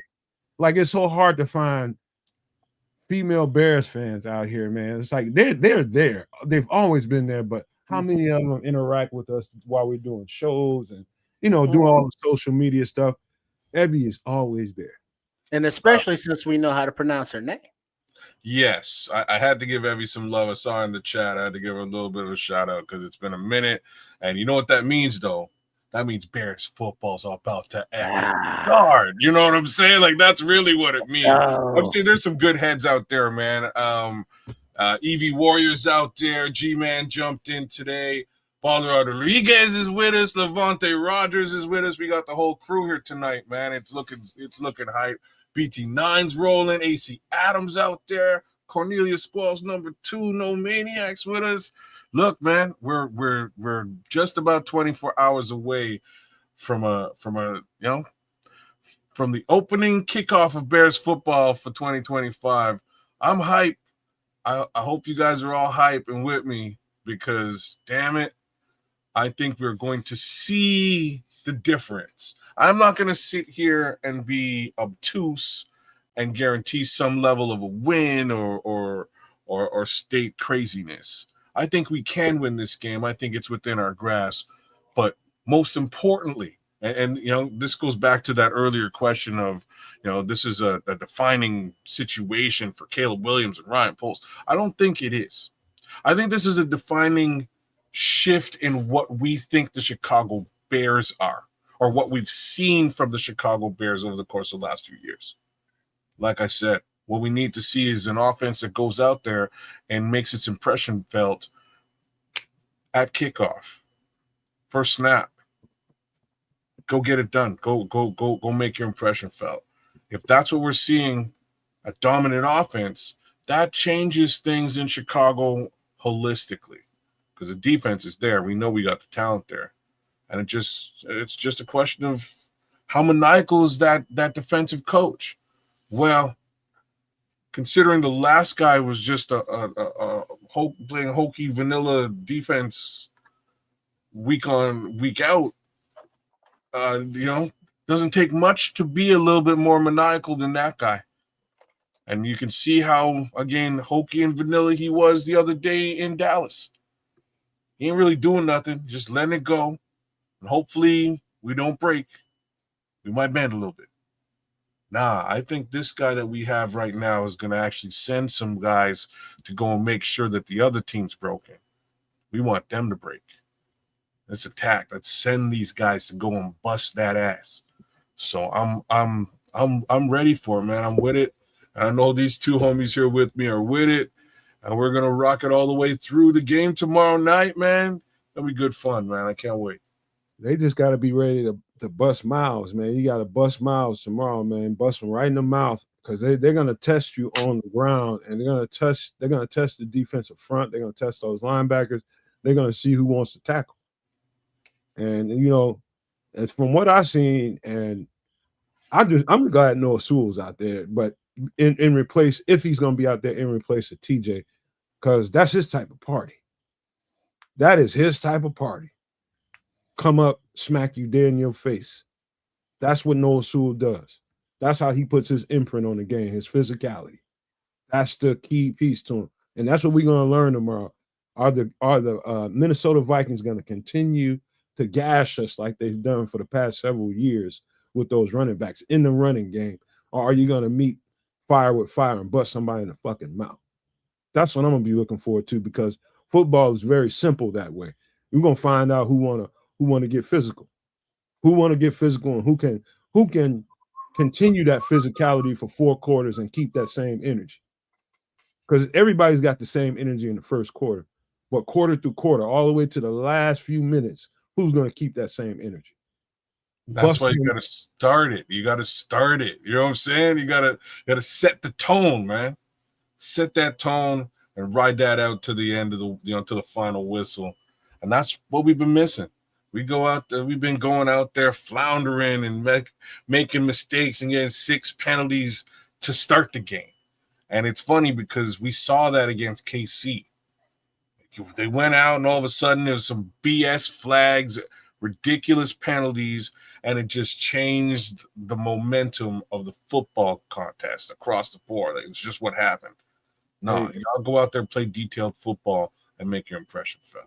Hey, Greg and Bear Truth 9, you might be right. If they decide to keep The best thing might be to put Tremaine at the mic and leave him at the mic, and to have Ruben Hippolyte run Will, because he's been the second guy that's been having those reps at will.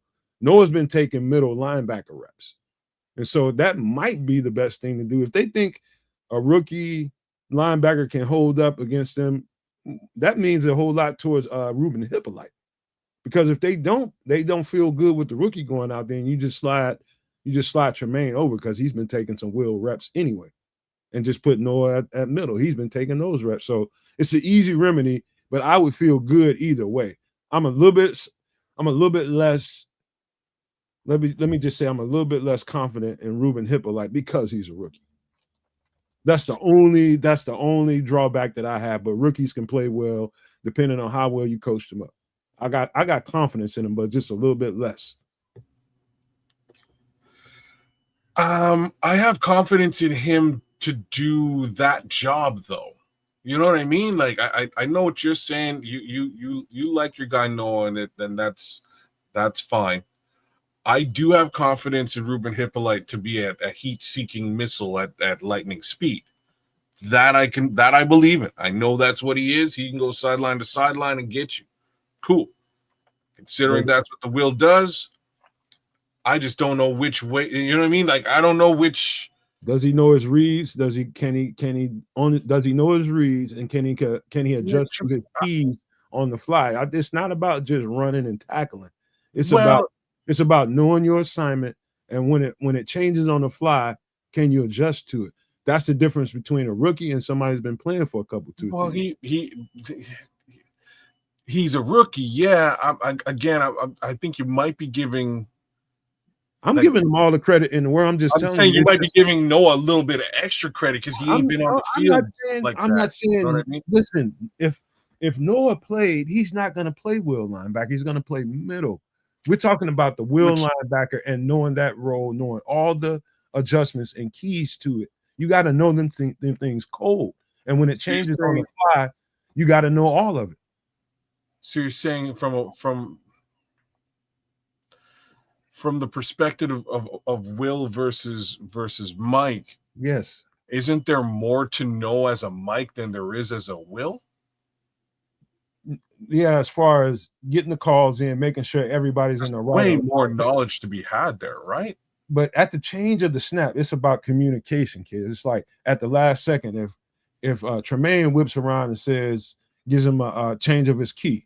So when he gives him the play in the huddle, kids, he's going to get a key. He's got a set of keys that he has to pay attention to. As soon as he sees the formation, if he sees a bunch formation, 3 to the left or 3 to the right, and he sees a tight end lined up tight, right, on the other side, or he sees 3 to the left and a tight end lined up wide on the other side, he's going to have a set of keys, and he'll go out there with those keys unless somebody changes it. So when he turns around and says, hey, it gives him the audible to that play, he's got to know cold exactly what that play is. He's got to adjust on the fly.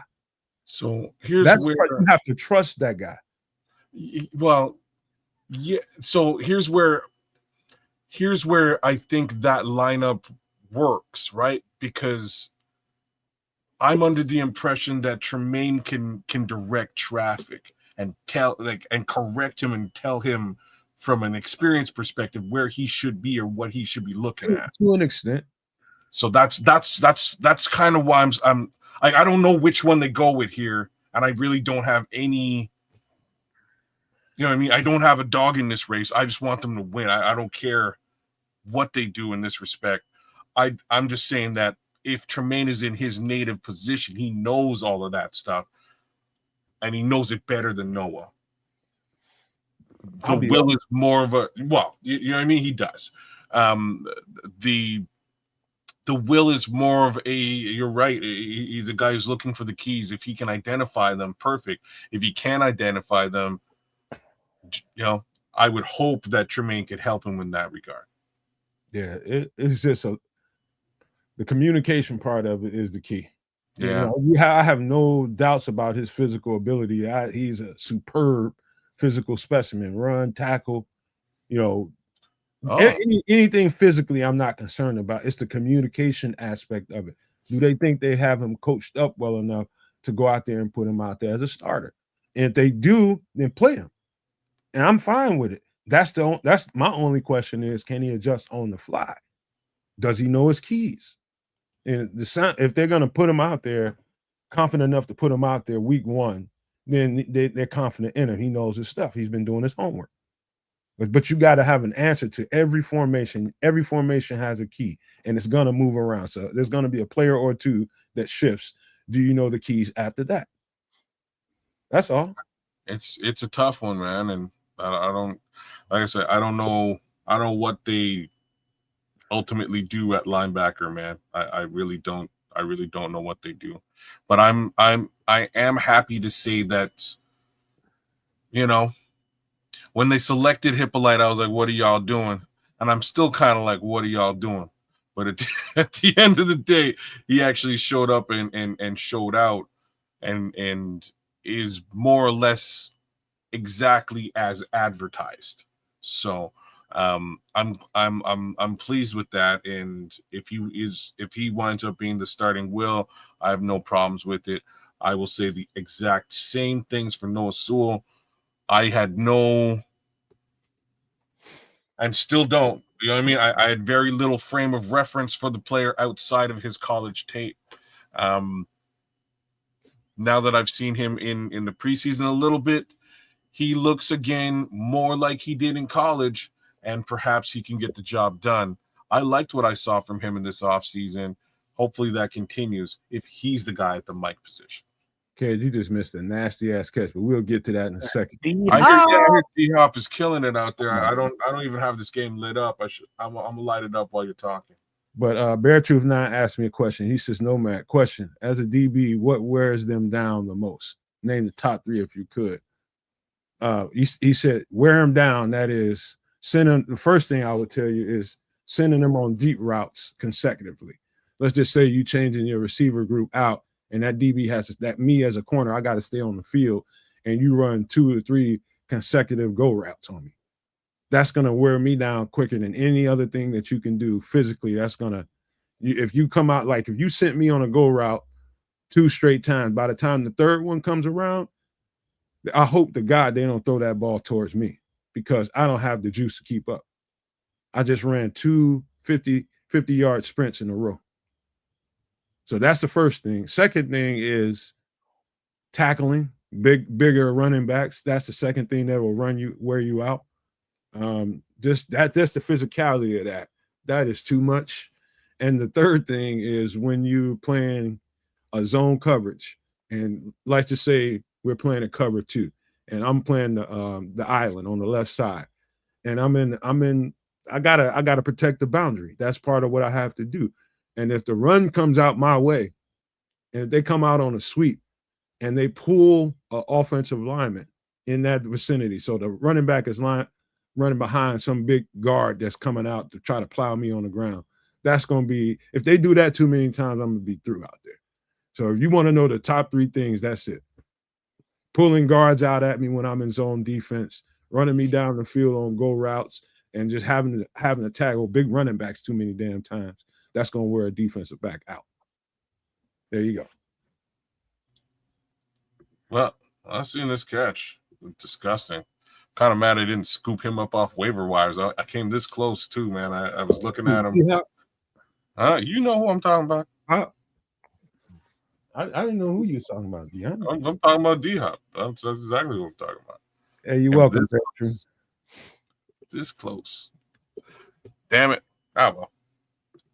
Yeah, that's they are putting it on him. I thought Buffalo was going to be a better. To be honest with you, if you put true serum in me before this season started, says no man, tell me the truth.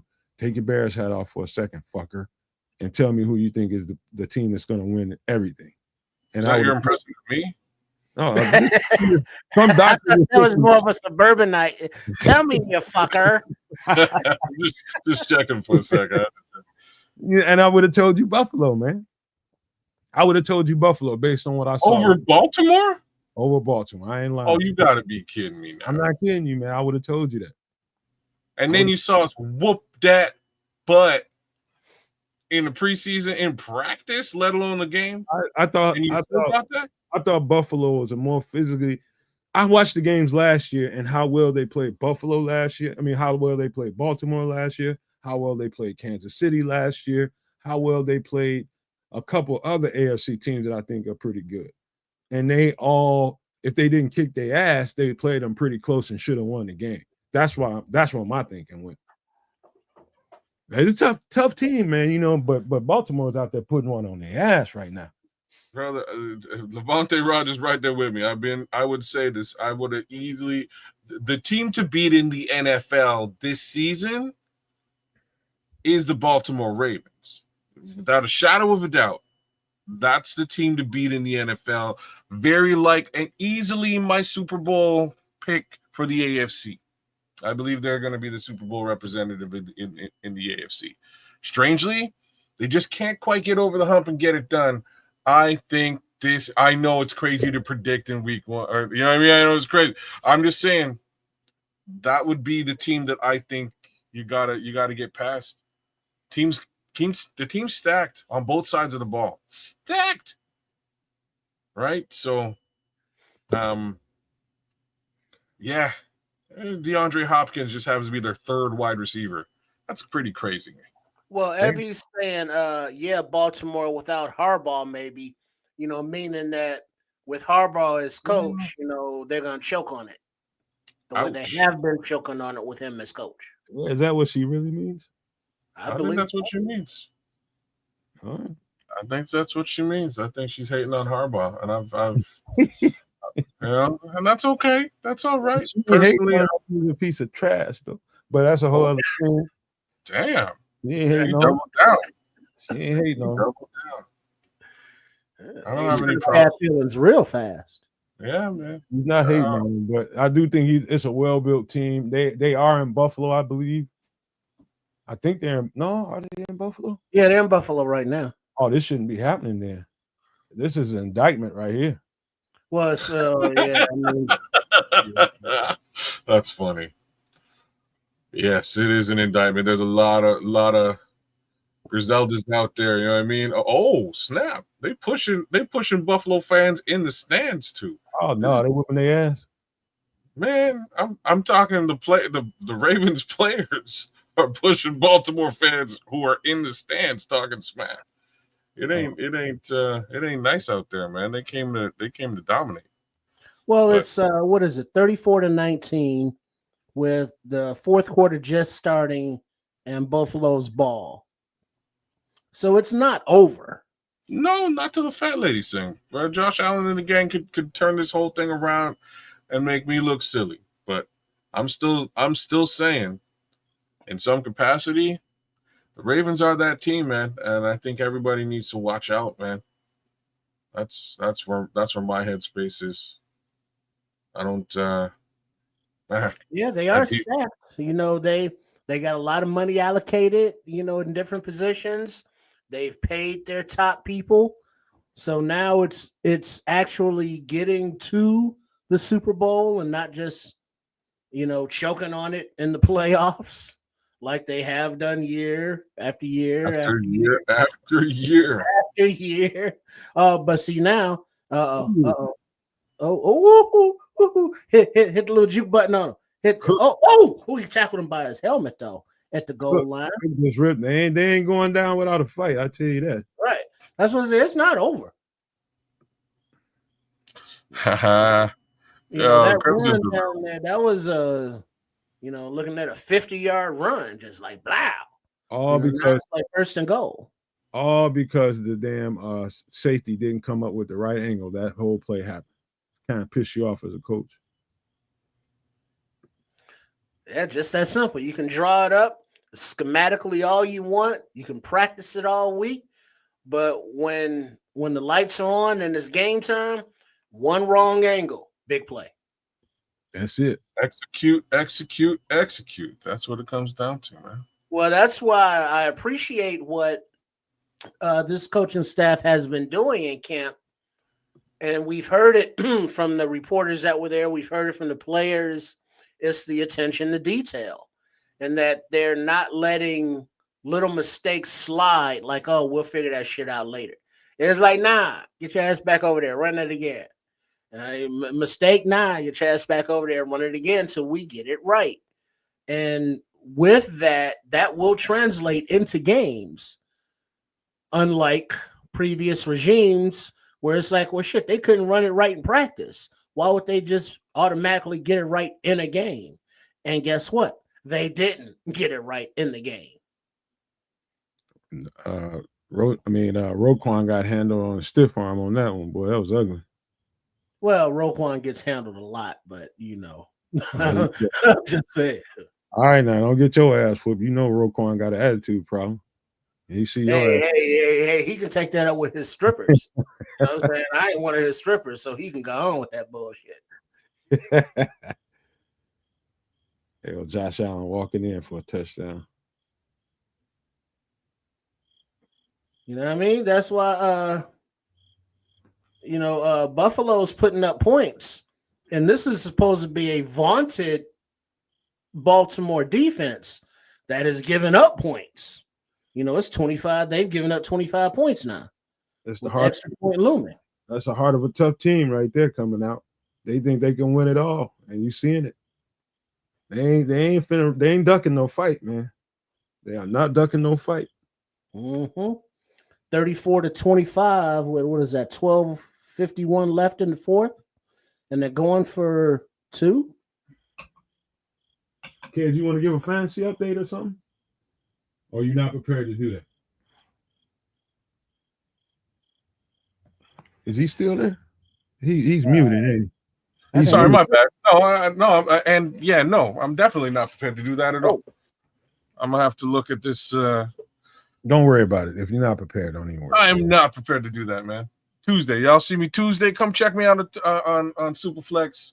We will be looking at the real impact of this week, and I'll be able to give you some fantasy updates. But the first one is DeAndre Hopkins isn't a bust. Stash him. That's number one. First thing to say. Brandon Bias said, Bill says, shut up, B. We bubbling now. Talking all that shit. Hey, if they come out there and if they hang another touchdown on them, it's over. Yeah. They gotta have a drive and score one. Yeah, they gotta stop them here. Expect to see a big Derrick Henry run on this one. Oh, for sure. That's where we're going.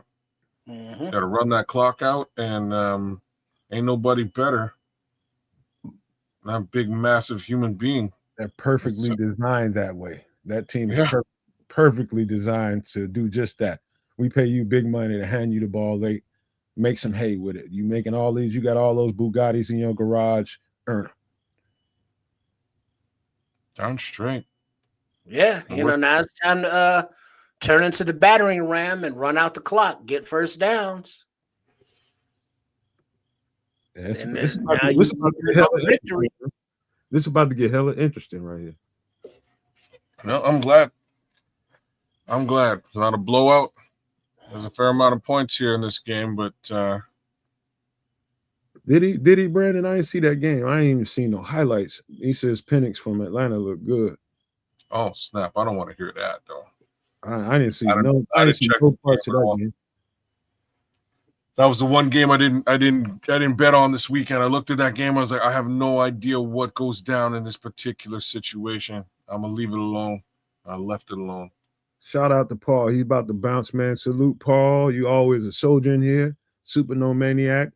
Have a good night and thank you for being here, my guy. See you tomorrow. Peace, Paul. Hold it down, brother.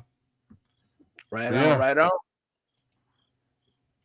Man, this is why I watch football, because you turn the game off, turn it back on after a little bit, and it's a whole other story.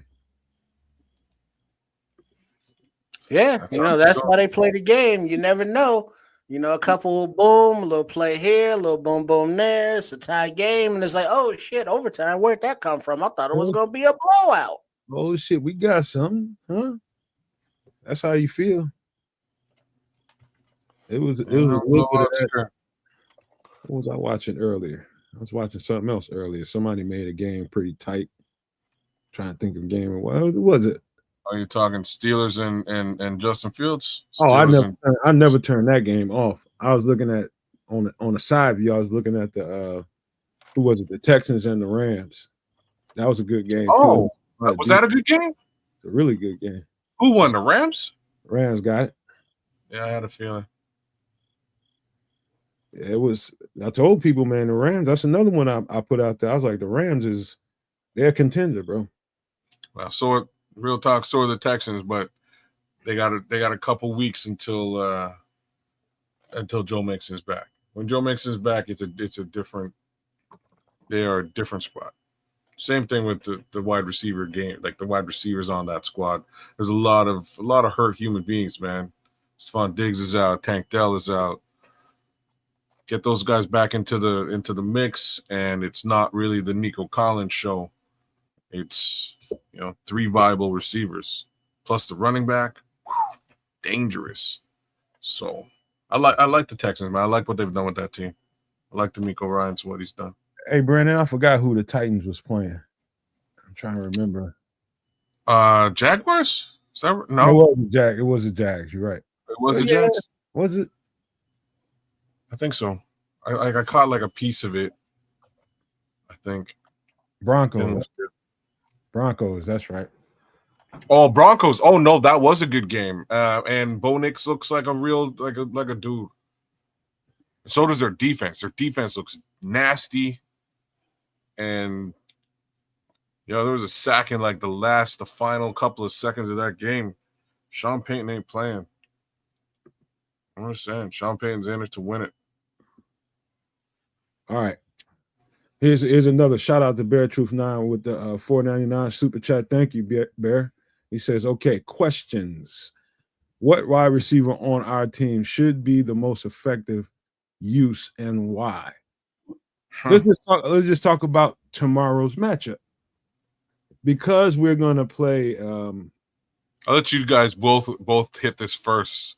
I have my own answer. Let's see if y'all because I think this is gonna be they're gonna play a lot of catch and run. It's gonna be a lot of 15. It's gonna be a lot of short game going on here, and because I know DJ Moore is gonna get a lot of attention because they're gonna probably use him a lot in motion, probably motion him into the backfield a whole lot. It's gonna be a lot of attention paid to DJ Moore, and so I think, be quite honest with you, OZ is gonna be the guy that they're gonna have to pay the most attention to. I think it's gonna be OZ.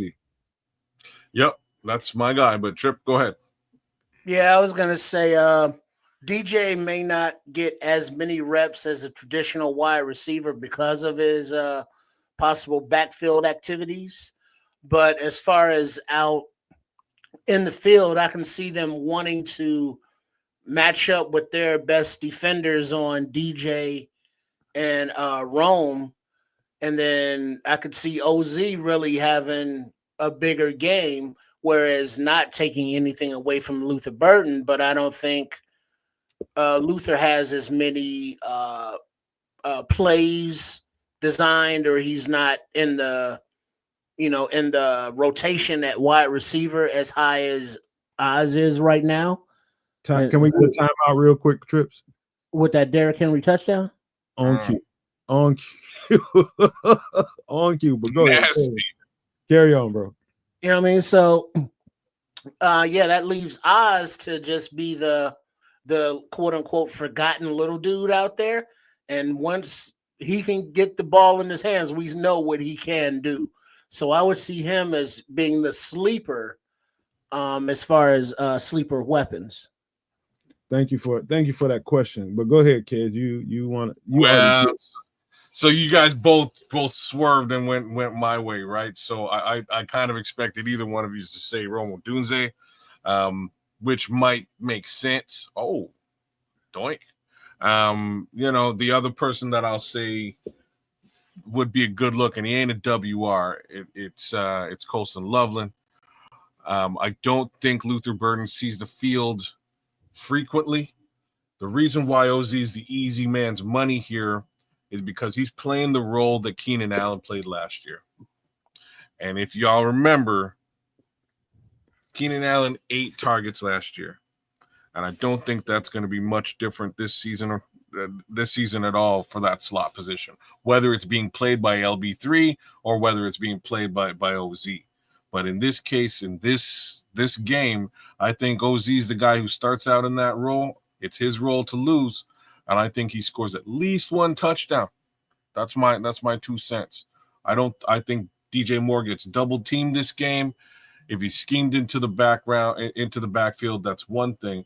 But I think he sees a solid double team as being the team's number one wide receiver on paper.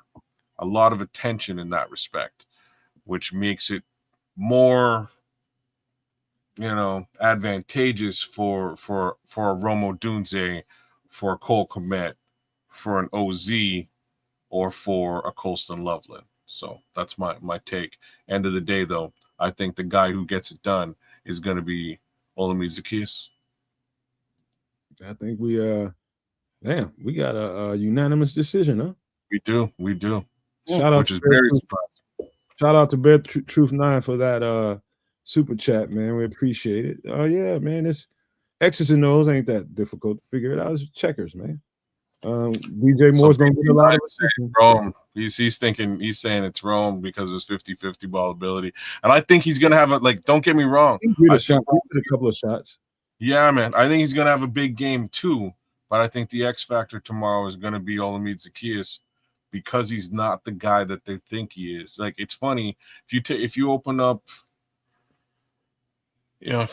your betting app, if you're a bettor out there, Olamide Zaccheaus, odds against him scoring a touchdown is high. So I had to put a little something on Olamide Zaccheaus there for this game coming up, because I have a strange feeling the world ain't really looking at OZ as being a slot monster for the Bears. And I think everybody should be looking at that specific position because of how heavily targeted Keenan Allen was by Caleb Williams. I think that equates to the exact same function for Olamide Zaccheaus. So there's another feature I want to see Caleb pick up in his pro game. You know how when you watch what's his name? Joe Burrow with the Bengals. God forbid that anybody decides to play Jamar Chase one-on-one and doesn't put a safety over top of him. There's a built-in, hey, look, you look at me, I'm looking at you. Is that a one-on-one? They ain't got a safety roll over the top. If the safety don't roll over the top of Jamar Chase, it's automatically going down the field. It's 7. That's what I want Caleb Williams and DJ Moore to develop. Even with Luther Burden and some of the other guys out there, when you see a one-on-one, these are great receivers.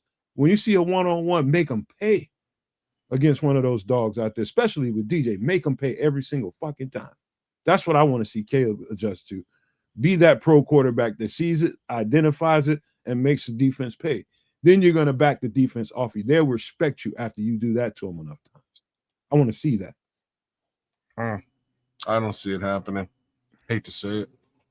I just don't. I don't think those two guys have it together.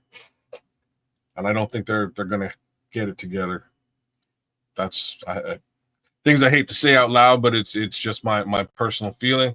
But that don't mean he ain't going to get it with the rest of those guys. I think he will have it with Luther Burden if given the opportunity. If he's given the opportunity to be on the field, I think OZ in that slot, whoever's playing the slot, is going to get a lot of targets. It's where he seemed to like to go last season. Love the slot. And we got a guy who'll get that slot receiver wide open. BT9, respect, brother. We appreciate it, man. Thank you very much for the super chat, bro. Big respect. We need every dime we can get. We need every dime we can get to pay these bills over here. Thank you so much, man. Every single dime, every single super chat counts around here. Trust me when I tell you, we pay bills with them. Thank you, Bear True. Yeah. That's just me. I don't think he's gonna be that. I think DJ Moore's numbers are gonna take a major dive this season. That's just my expectation. I think that Romo Dunze's numbers are gonna take a major lift, but I think the X factor is whoever's in that slot. If it's Luther Burden, But do you get what I'm saying, kids, about I do. identifying those one-on-ones that doesn't have road coverage over top of them? Burn them. Just dump that deep ball and let DJ make a play. You know what I mean? Like I'm so with you. We just didn't see enough of that last season. And to make matters worse, like when we did see it, it wasn't very accurate. Mm-hmm. You know, like I hate to put that one out there too. So hopefully that accuracy issue is a non-issue. I don't know how to speak to that one, but that's what DJ needs. Like DJ will burn anybody if given the opportunity. If they don't roll coverage over top of him and he's one-on-one, I don't give a shit who it is. He can burn him. He can burn him, man. You're damn straight. And he'll get right out there. He'll get open and he'll make a play on the ball. So, you know, if given the opportunity, I'd love to see that too. I just have a strange feeling we ain't gonna see a lot of that. And that's why I don't think we're getting the proper usage out of him. That connection has to be better. It has to be better. He's got to. That's a dog receiver we got. I mean, absolute. DJ's the best freaking player we got on the offense. You got to use that guy. You got to make sure you put that ball in his hand, and that's where DJ lives. Taking you deep on a go route, he can stack you and get on top of a DB pretty easily, and you just got to put that ball on him, and he'll do the rest. That's DJ's that cold. He was that cold before we got him, but now we got him. We just got to use him right. Yeah, because we never had an offense like this. Evie had to bounce. Shout out, Evie. Evie, take care, man. Hopefully we see you tomorrow. All right? Right you on. go live and direct. Wait, what did you call her? Evie. My bad, Evie. Evie. Oh, for fuck's sake. Evie like a Chevy.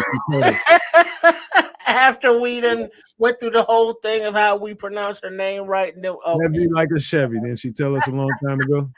Yeah, it is. She did indeed. But yeah, we've never seen the offensive possibilities like this. And DJ is a football player. He's a weapon. That's why he's like, all right, line up in the backfield as a running back. Cool, I get the ball. Throw it to me as a wide receiver. Cool, I get the ball. Just get DJ the ball, and he'll do things with it.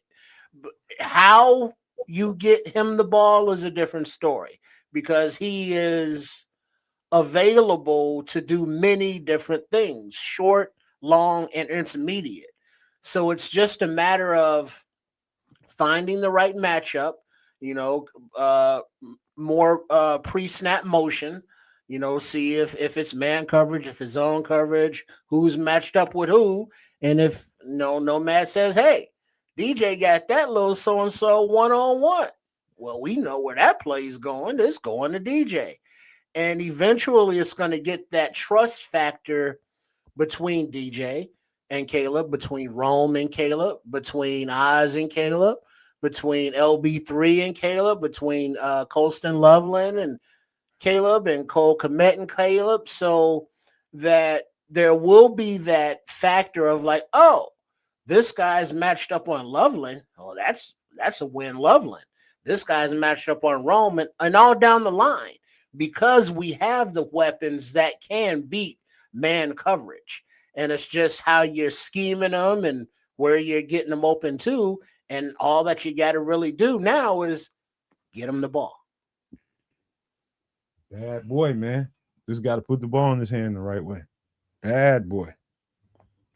We got a couple of those on the team, and I can't wait to see how they are utilized over time, man. Like, I'm really excited about Luther Burden. I think Luther Burden, I think at some point he's going to really show us, yes, Derrick Henry was signed for the same price as well. Like, he might have even been a little bit less, but whatever. Thanks, Crimson. Thanks for rubbing that one in, man. Thanks a lot.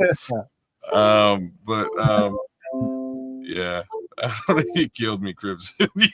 You straight up killed me. Broke on my heart, Crimson.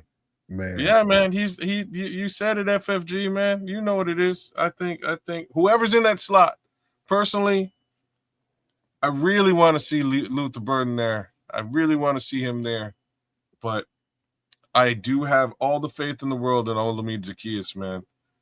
He's also a monster on the blocks too. You know how much love we gave Luther Burden for them crack blocks the other day. My guy OZ don't play, man. He will do the darn thing out there when it comes to putting another player on his ass. So I'm with it. He's the X factor, man. He's definitely the guy. You know who I think is going to have the game? Who? Miss number 4. For Swifty, yeah? Yeah, I was waiting for you to say it. I think so too. They're going to use him in so many different ways, and it's going to he's going to have the game. Let's get real now. Let's talk about Kyle Monangai. So he's going to have a presence tomorrow. There's no two ways about that. He's getting on the field. There's no Roschon Johnson. Number 4 is going to need to breathe at some time, like at some point in the game. One place where I'm not worried about this young man is with respect to his level of give a you know what in pass protection. I think he's going to protect Caleb Williams to the nines back there. But I'm wondering about what his actual offensive output might look like. And I have a strange feeling it's going to be surprising. What about y'all? What do you guys think? I'll let Trips go. Yeah, I think that Monangai, he has that heart, he has that fight, and he has the intelligence to know where he's supposed to be on the field, what his duties are supposed to be. But he is still a rookie and never have played a snap in the NFL before, so there is that question mark about him. But he seems to have won over the locker room, the coaching staff. So, I can't be mad at it. And considering the excitement that surrounded him with just his whole attitude and what does the kid say? His aura and his history from his college days there. So it's like, I'm looking forward to seeing what he can do. And being that the running back room is what it is, we're probably going to see quite a bit of him. Well said, Greg Riel. Yo, shout out to Greg Riel. Thank you for giving me a little bit of love over at Kedza Canuck, man. Big ups to you, Greg Riel. Yeah, neither did Pacheco. You know who else didn't? Neither did Jordan Mason, who's a guy we're going to see tomorrow. The upside for, like, in most positions, being a rookie is a bit of a different deal. In the running back position, I think it's like the one position where you can just go and make your impression felt, or not. You know what I mean? It's like it's make it or break it. I have a feeling this kid's got the chops to make it. So, fingers crossed. We're gonna see some angry running, Greg Riel. You're darn straight. And just like Pacheco and just like Jordan Mason, if the offensive line can get to the second level, and I have a strange feeling these guys can. If they can get to the second level, I think we're going to see just enough push to get some decent work out of both Kyle Monangai and Swifty number 4, right? So I'm with it. I hope we get a healthy look at this run game tomorrow. I really do. And I expect it to be decent. I would say this, and I'm going to take a different take. I'm going to have a different take than them, and I'm going to give you context as the reason why. It's not that I don't have any confidence in Kyle Monangai, but I'm giving you this context from this standpoint. When watching him on tape, I saw him on tape before we even selected him. And I didn't spend that much time talking about him in the off season. We was doing the draft, breaking down players, and I didn't spend that much time because, he was a certain kind of runner. One thing I noticed about him that makes sense to this conversation and how well he does with the Bears. I think he's a good running back. I think he's got some quality to him. He's got great assets to him. Physical running back. He's great in pass protection. All that stuff. He's a good running back. The problem with Kyle Monangai that I kept seeing on film I wouldn't say it's a problem, but it's something that I've seen consistently. I probably watched 4 to 6 games with him, just all offensive reps. And he is definitely a runner that is a volume running back. What do I mean by this? I said this before. depending on how many times you give him the ball, the better he gets. Early in games, he's pretty much a no-show. He's there, but not like the force that he is late in games when his physicality takes over, when the defense is a little more tired, and he's a So you lot say more effective. he needs to get lathered up. He needs to get lathered up. You got to give that guy a certain amount of carries. And that's just what I saw on film. It was consistently throughout those games. It's like, okay, he's getting shut down for pretty much the whole game. And then later on in the game, as defense starts to, Rutgers, they're going to run the ball on you. They're going to keep running that ball like Detroit does. They're going to keep running it. Now, let's just say, for instance, if he is the starting running back, and then I know that he's going to get at least 20, 22 touches or something during the game. He's going to run that ball a lot. I'm confident in that part of Kyle Monangai, but just getting spot reps and stuff here and there, I'm not as confident in it. So if you can understand that context, I like the running back. I'm confident in him, but I don't think he's the running back y'all think he is early in games and taking spot reps. I mean, unless it's just wide ass open holes, he'll be able to run through those. But he's a definite volume running back, man. He needs a lot of carries. Interesting. If that's what he needs, I don't see him getting that.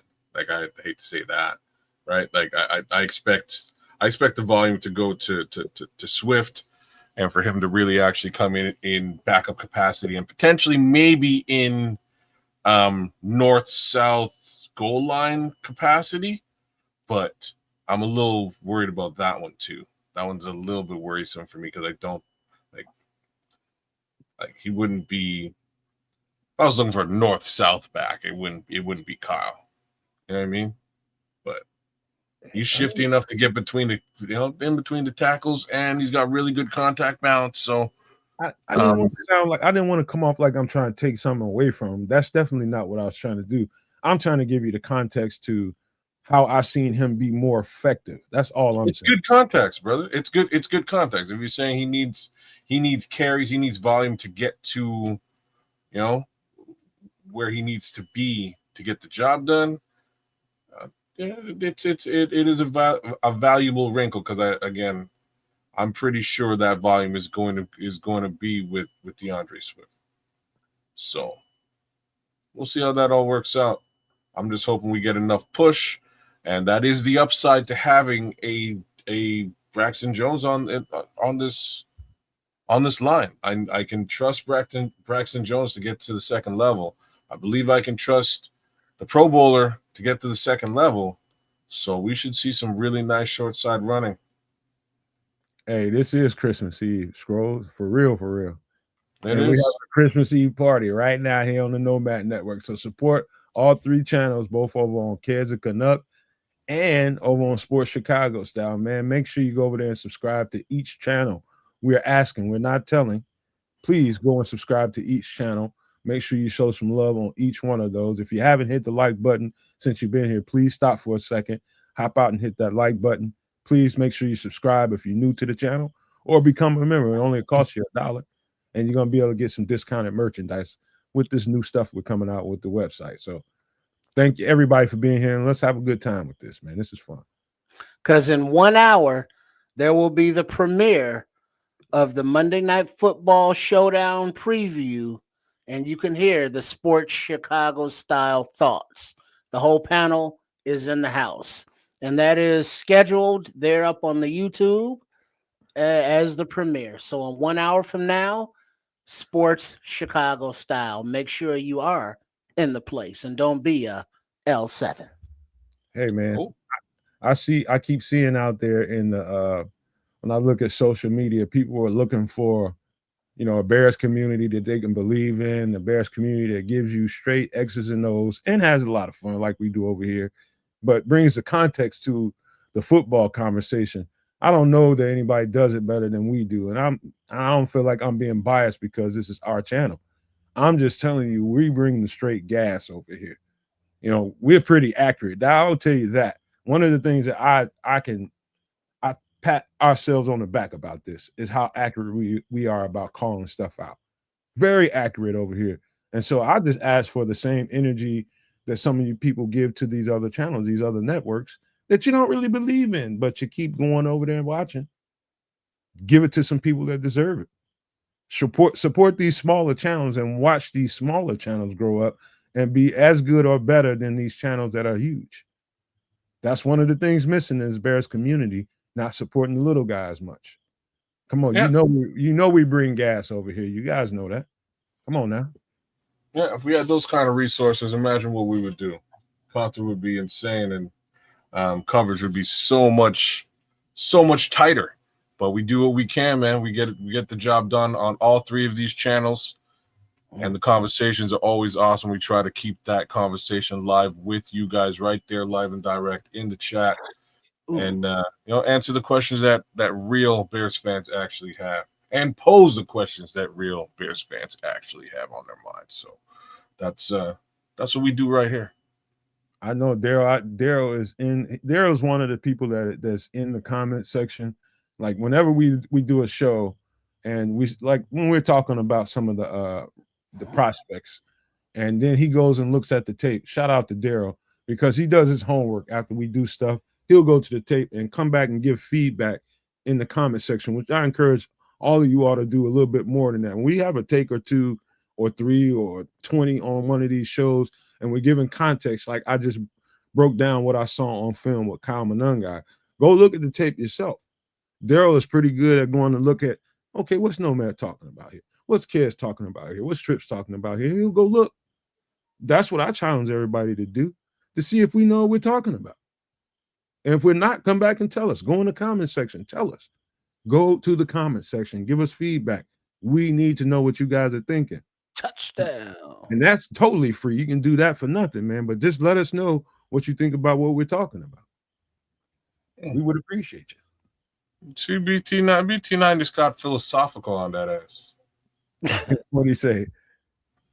He says, what's better, Nomad, to pursue happiness or peace, and why? If not tonight, let's do it Wednesday. I pursue that every single day of my existence, man. Peace and happiness. Well, wouldn't happiness bring you peace? Hey, man, you're right. You got to wake up like that every day. It's got to be a certain jerk out of that bed. I don't mean jerk in that way. I mean jerk. You got to get out of the bed with a certain motivation and be willing to go out there and change the world. You know, I think that every day. I'm crazy enough to think I can change the world. I'm that insane that I think I can change the world with my love and my peace. I think that every single day of my life. That's what gets me up and gets me motivated that day. I might not be wealthy and rich right now, but that's today. Tomorrow might be something different. 24 hours. Just the way I got to think, man. That's the way I live. And so I promote that to everybody, man. Think, see, manifest, man. That's a way of living. Well, personally, I think peace. That's me. You're asking me. I think peace. Well, what's the difference kids? Between peace and happiness? Yeah. Oh, yeah. Actually, the difference, in my opinion, is that happiness is under, like, first you would have to define what happiness is for oneself, right? Happiness is going to have a different definition for everybody. What makes you happy? And you're going to tell me cheeseburgers. You know what I mean? Like, under normal. Brandon's saying what makes you happy might not be good. It may also not be good for you, like cheeseburgers, right? You know what I'm saying? So if food makes anybody happy, it makes them satisfied. No, not happy. That's two different things. No, well, what kind of activity would make you happy that's not peaceful? Me or him? Or killing anybody people in general. Oops, unaliving people. Sorry. Well, I mean, but if that would make you happy, I don't think peace is something that you are capable of. I would have to agree with you in that respect. I'm just saying that that happiness in many cases is an unattainable goal. It can be. Peace is attainable. You can achieve peace, right? I don't think. I'm gonna tell you this right now. Both are within your psyche. Both are within your psyche. You can attain happiness, peace, all within yourself. And one of the things that I noticed throughout my life is to never look outside the person in the mirror for either one. Oh, Never look outside the person in the mirror. You focus on the person in the mirror. Number one. There's 3 minutes left on the clock. I'll get back to that. Derrick Henry fumble. Yeah, go ahead. It's about self. Yo, And if King you can Henry. make yourself happy and you can make yourself peaceful, you stand a pretty good chance to influence something around you.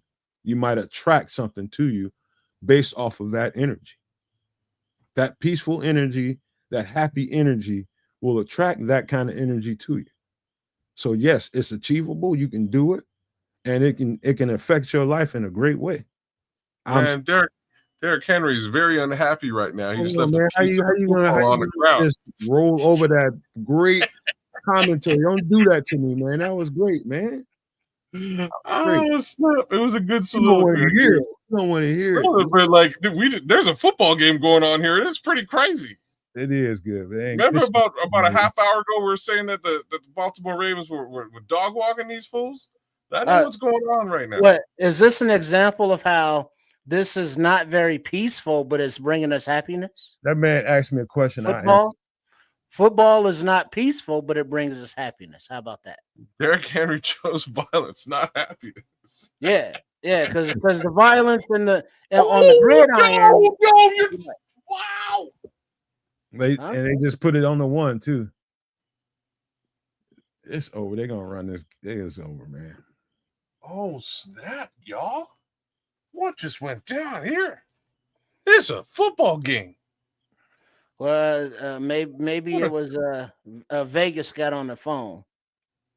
And was like, we got to fix our odds. Yeah, everybody voted for the Ravens, so. Well, so that means they got to make it a little bit closer or something, for the late. Kill the spread? Sure. Oh, he's short. Yeah. Okay. All right. Wow. Like this is a crazy football game, y'all. Hope y'all tuned in. I'm not even, you know what I mean? I'm not a Ravens fan or a Bills fan, but they're very good football teams. And it's 40-32. It's about to be a Josh Allen sneak. No. And he got took a short. You might be a step behind because they just tried the Josh Allen sneak. It didn't go. No, they didn't. They didn't do a tush push. No, it looked like he handed it off. Yeah, he handed it up. Yeah, because there was a lot of humanity down there all piled up. Couldn't make out the numbers. But yeah, this is it's coming down to it. It's a football game, man. This is a football. And I find peace in that violence. Hey, Bear Troop, you right about that. I get up every day. I'd stay in the bed around the clock if I didn't have that in my spirit and in my energy every single day. It would be no use for me to get up. I'd be defeated. But I don't wake up like that. I wake up trying to bring it every single day. And I look at myself first. Mm-hmm. Well, the saying is goes, as long as you do something positive every day towards your ultimate goal, you've had a successful day. We may not like the amount that we didn't get done. It's like, oh, well, I still need to do this, or the amount that we still need to do. But as long as you are moving forward towards your ultimate goal, that should give you happiness and find you peace, like the Bills just found peace with that touchdown. I'm a rich man. I just ain't financially yet. Very rich. I'm just saying along the same lines as Triple R here that you have to define what those things are for yourself first. In order to achieve those as goals, you must have a set definition of what happiness actually is for you, of what peace actually is for you. That way you can move towards those goals and attain them. And if it's baby steps all the way through, que sera, sera, you take those baby steps and you move towards your actual goal. But that's the problem. Most of us don't set that standard as to what happiness is or what. Yeah, little advice for you. Don't give the Dalai Lama peace and love advice. Who's the Dalai Lama? You? Talking to him. You don't give me peace and love advice. I wasn't giving you You're any supposed to advice. laugh, man. So then what's it? Oh, sorry. It was funny, except it was really funny. Snap.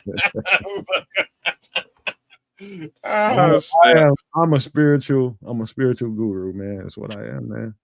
I believe certain things in life, man, and you can be rich and you might not, it might not show up in your bank account, man, but I swear I'm very wealthy, man. I'm very wealthy.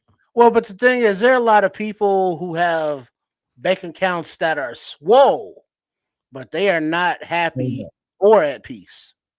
Yep, that's it. I met several of them, man, fucking around out here in the world, and I'm just like, wow, that's really true. You got all this money and you miserable as a motherfucker.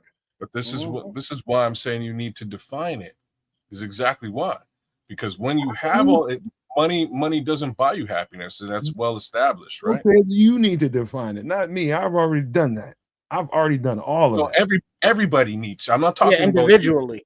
About I'm not talking about you personally, dog. You know what I mean? I'm not saying you need to do anything. You do whatever you want. I'm saying that individuals under normal pretenses need to define what happiness is for themselves. If you've defined happiness for yourself, perfect, right? You can move towards achieving it. That's all I'm saying. It's being thankful, being gracious, being a great steward. What I mean by great steward, I mean taking care of what you have. You know, you may not have what you prefer to have, but whatever you have is worth taking care of. Being appreciative of it, because there's a lot of people out there that don't have probably nowhere near what you have. Well, then that will come with having empathy as well, which many don't. Yeah, and they wonder why they can't find happiness and or peace. Because they dead on the inside. Met some of those people. It's crazy, but I've met some of those. Absolutely deceased on the inside. You know, those are the ones that find peace in unaliving or causing pain to others. Yeah, I know, man. That's unfortunate, man. We need to black-hearted types. Yeah. I don't relate to those very well, but I've tried to help them over the years and trying to find some, trying to give somebody that doesn't really have normal human feelings, trying to give them motivation to live life and be happy when they don't experience the same emotions that you do. That's hard work, bro. And I've had to go through that a multitude of times. I've met those people. And it's hard to motivate them, man, because motivation is like I guess that's like a feeling. You know what I mean? Like how I don't know what motivated feels like. Well, I'm finna tell you how you can get to something that feels like motivation. Try to do that in your life. Yeah, but you got to define and of what it is.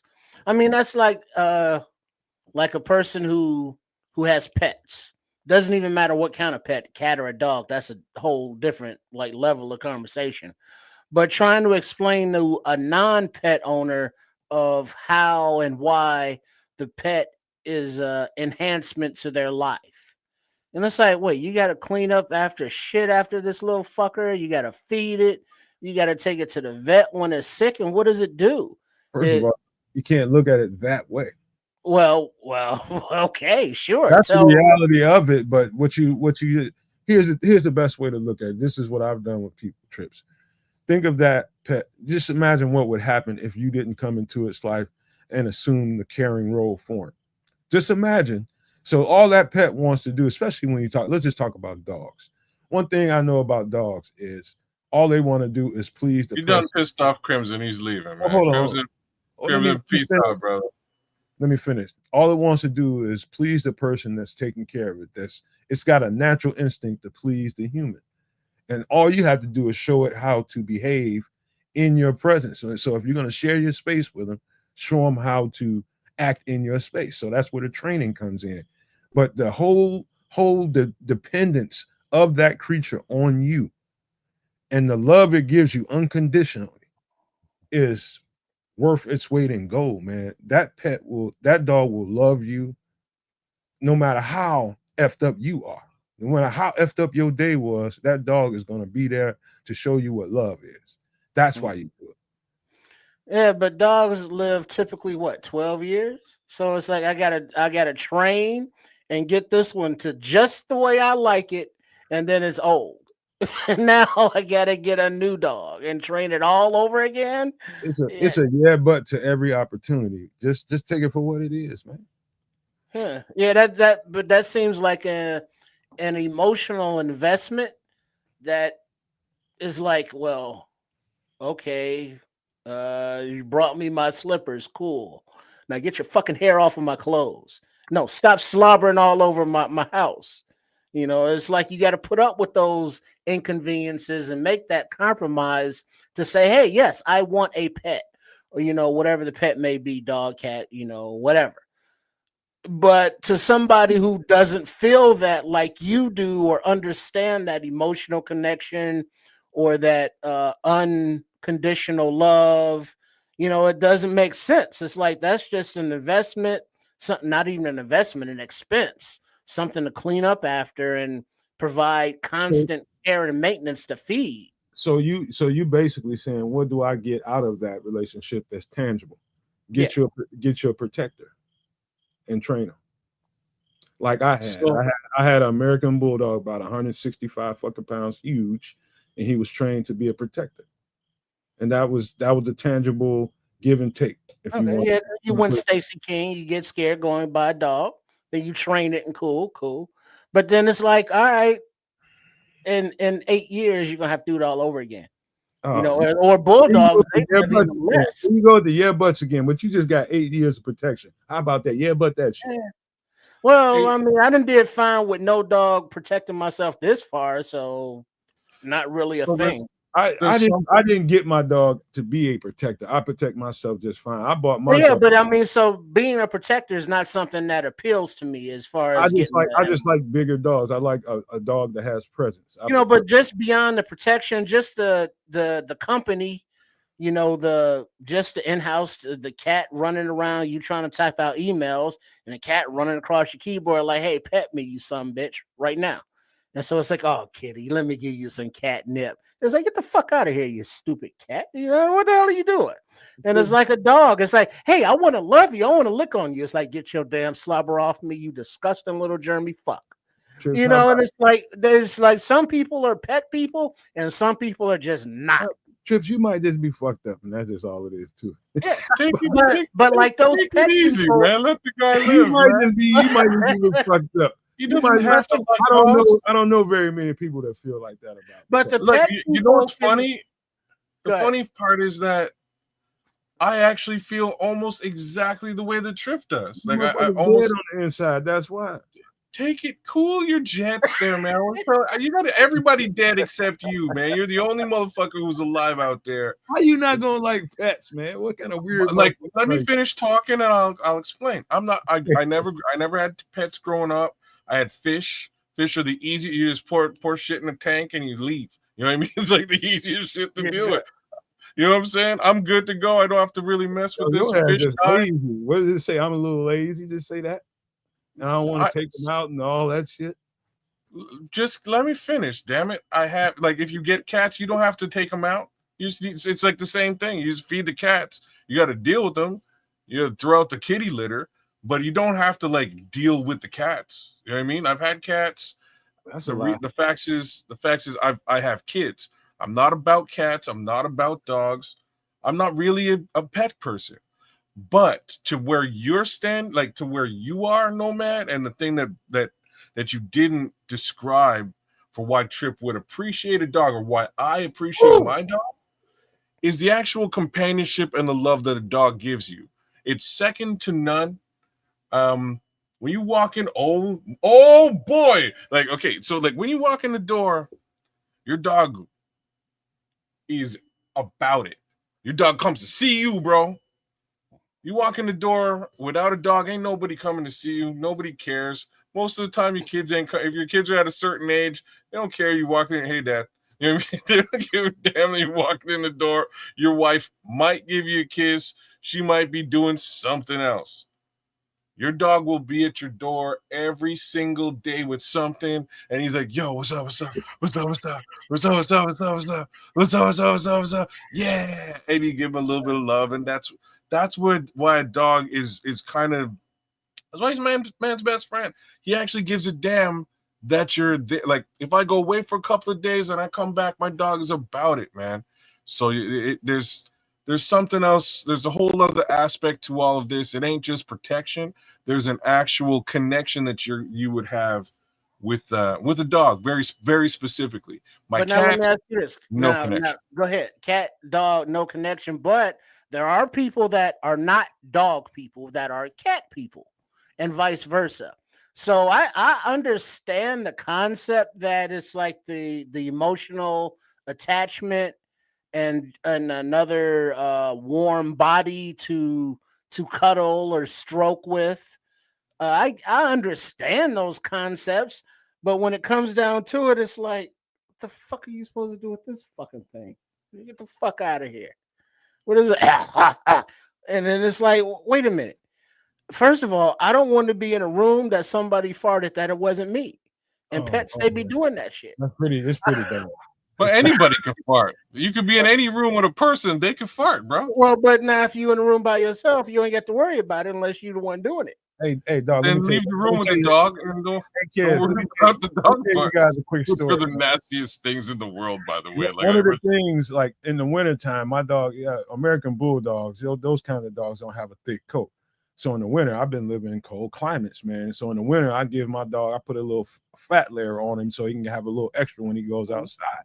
And so one of the treats I used to give him, because he used to really turn up whenever I made bacon or whenever I made, like, had to make some ground beef, whether it was for some spaghetti or make a burger. And so I put a little bit of fat on the mixture of food that I would give him. I pour some of that on there. And oh my God, man, that dog would just, he just loved it. And boy, but later on, bro, he smell worse than somebody daddy up in that motherfucker, man. I'm like, nothing worse. He's trying to trade it in for a goldfish. Nothing worse. It's bad. There's nothing worse than that. Like straight up and down. And he'll know it too. I'm like, hey, motherfucker, you do this. And he'll just try to man, we were having a New Year's Eve party up in my crib, and my dog was underneath the table. We're playing dominoes. There got to be 40 people, and straight up, my dog cleared the entire building out, man. Everybody's like, whoa, and kind of up. All went outside. There's 30 people on my lawn. We're all smoking outside. Forget it. You know what I mean? Just let him finish his business in there. See that little thing runs your life and you don't even know it. But y'all love it. You know, you dog lovers and animal lovers. I see that Scrolls got a doggy in his profile pic there, his avatar, whatever they call it. You know, and it's like, I get it, you know, dogs, I understand, you know, they love me. Just like you would your child, man. But FYI, 41-40, Buffalo wins on a last second time expiring field goal. This is probably this is now the best game of the day. First it was the Jets and Steelers, but this one just took the cake. 82 points scored in this game. That's crazy. I'm sorry, 81 points. Hey, there's this second round 2 for this one gonna be a doozy. Man, it's gonna be a real doozy.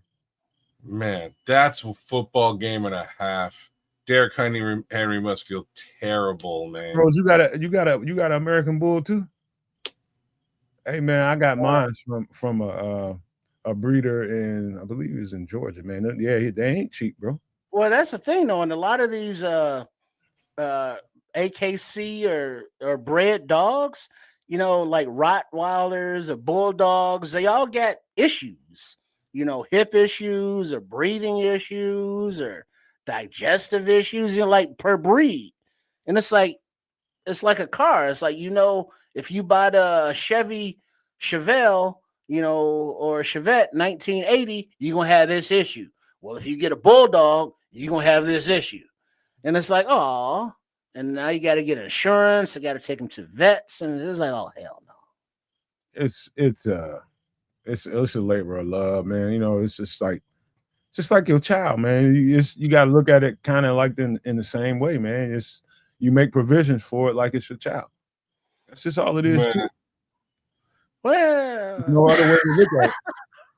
I mean, well, your child, I mean, you wouldn't put out and be like, hey, animal cruelty, come get this little so-and-so. You know, you can't really do that with your child. Yes, you can. Oh, It's well. called child corrective services and stuff. Protective services. Hey, y'all come get this little bad motherfucker. And stranger things have happened. Other people just drop them off at the church or at the gas station or at the Or gas at a station. Yeah, man. Stranger things have happened, man. Straight up and down. People I know he is bare truth. Now ain't too many ifs. Yeah, like if it comes in my house, it's gonna have hair and dander all over my fucking shit. So that's you straight up, bro. You sound exactly like me, bro. Like straight up. This is generally how my stance on animals across the board. And then I had kids, and they goaded their way into having animals. And here I am. The cats were the worst. I'm quite happy I have no more cats. My cats are gone. I do appreciate my dog because he gives a damn. Like he gives it. He's my dog's 14 years old. He will be on his way there soon enough. I know he will be. Thank goodness he's made it as far as he has. The reality is, every time I come home, man, he's about it, man. He's what's up. I know people now that like you have a 14-year-old doggy. Right now, they're going out to get a puppy of the same breed, you know, to replace the old one when it's gone. So it's just like a rotation. Bro, if you think my wife ain't she been trying to do that for the last 4 years. I'm like you. I was like, y'all tricked me in the first place into doing this. But my kids are grown and you're old, so I don't really need another dog. It's kind of for my mentality. I don't really need one. But like I'm saying this, and every time I come home, my Ruckus is like this. My dog Ruckus, he's and at this point, I'm like, maybe I get another dog. But if I do, I'm hoping to find one that's hairless. You know what I mean? Like that's the only that would be the upgrade. If you want to know the truth is, I'll tell you the one downside to having. If I had to say a downside, at one point in my life, you know, I was living in apartments. I didn't have a home, and you know, trying to make provisions for the dog when you live in an apartment, that's a little bit. That's a little bit more, especially when you want to go out of town, you want to take a vacation, you want to spend a weekend or something with a girl. You got to deal with all that. You know, fall into a little something. You going out to run to the corner store, and it's like, oh, I'm not gonna be home for a little bit. It's all that kind of stuff that goes on. But once I had a home, bought a house, that didn't happen until I moved to Georgia. You know, I went down there, and it got a whole lot better then. You know what I mean? I wish I had a home for the dog before all that, because I did put him through some shit that he probably shouldn't have had to go through, living in small apartments and being cooped up while I'm at work all day, when I could have had a home and put him in a yard and he could have been outside chilling, you know what I mean? But he's cooped up in the house having to hold it all day. That shit ain't cool. But you know, that's the only, and wanting to take a vacation when you want to, and then trying to figure out how you can make provisions. Can you put the dog somewhere? He's a big dog. Don't everybody want to deal with that big motherfucker, man? I just so happened when I got to Georgia, I found somebody that had a doggy daycare, or they did daycare. They did, trim nails, all the kind of stuff that you do to groom a dog. And they kept a lot of dogs at times. And some people would keep their dogs there for like weekends and shit like that. I found that place.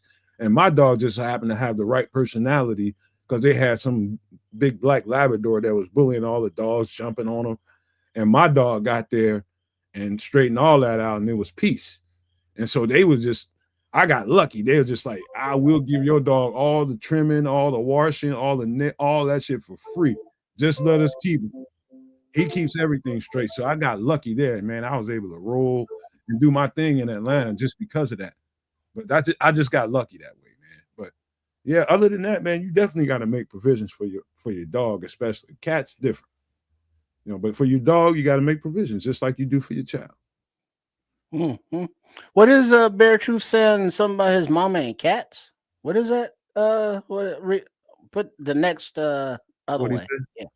True story. My mom, ruthless woman, but she kept me home from school and take me a walk and say, "Get that stray cat to trust you." Oh, So trying to get a little stray cat strut going on, and shit, all You you got can do stray cat, all you gotta do is feed it.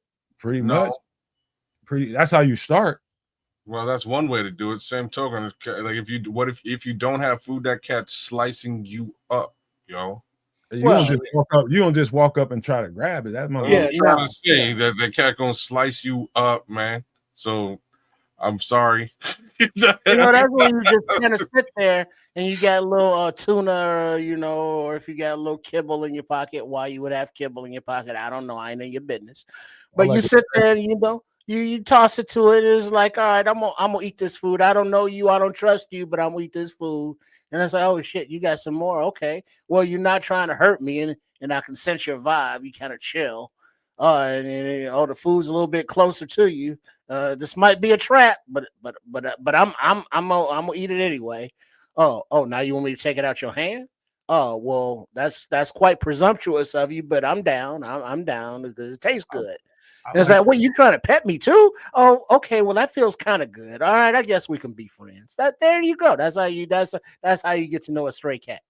Hey, I like what Brandon said. He said, "Yo, these people be having 2 dogs in an apartment. They wild." Right, all day long. I That's didn't. crazy. I didn't realize. Again, I had a big, huge dog, man. 165 pounds. He was a thumper, and I didn't realize when you deal with him every day and you live with him every day. And I've always had bottom apartments, so I was never intrusive on somebody, beneath me, because I always had bottom apartments. I always hunted those out. I always wanted a bottom apartment. And this one time I was getting ready to get this apartment, and the apartment that I wanted wasn't ready. This lady was like a month or two away from her lease finishing, and she was gonna move out. But and they put me in another one above somewhere else, but I was above somebody for about a month and a half, 2 months. And all of a sudden I would get thump, thump, thump, thump on the Shut floor. the fuck up there. And all I would be doing was coming in the house with the dog. I mean, the dog be chilling in the house when I'm there. He chilling. He ain't doing no running around, bumping around. When he comes into the house, he's fresh off his walk. He been running around out in the park somewhere, and he's still pretty juiced up, man. He'll come in there. He probably sounds pretty heavy. But the dude and the lady told me this is like, what is going on up there? What do you got? And it's like, do you have a dog? I was like, yeah, I do have a dog. How big is he? And I told them, and they were just like, oh my God. I was just like, is it, you hear him? She's like, every fucking step. Every fucking step. I was just like, oh my God. I felt bad for him. But I've been around people that have those 2 dogs in that apartment, and they just be bumping and grinding all around it. That shit's too much, man. That's too much to be having going on in a fucking apartment. It's bad enough to have a dog in an apartment and you living above people, but 2 of them running around bumping and grinding, that's too much, man. You need your ass whipped for that. Well, even little dogs, little shit dogs that I really fucking hate with the it's like, stop it. Oh, bad things. But yeah, even if you got 1 or 2 of those in your apartment and you go to work or school, wherever the fuck you go all day, that dog is there, and that dog is not chilling. That dog is all day because it's there alone having that separation anxiety, and then when you get home, it's like, oh, cool. But your neighbors is like, yo, I'm gonna kill that little fucker. I'm gonna unalive that little fucking thing with some treats that's laced with something because it's annoying.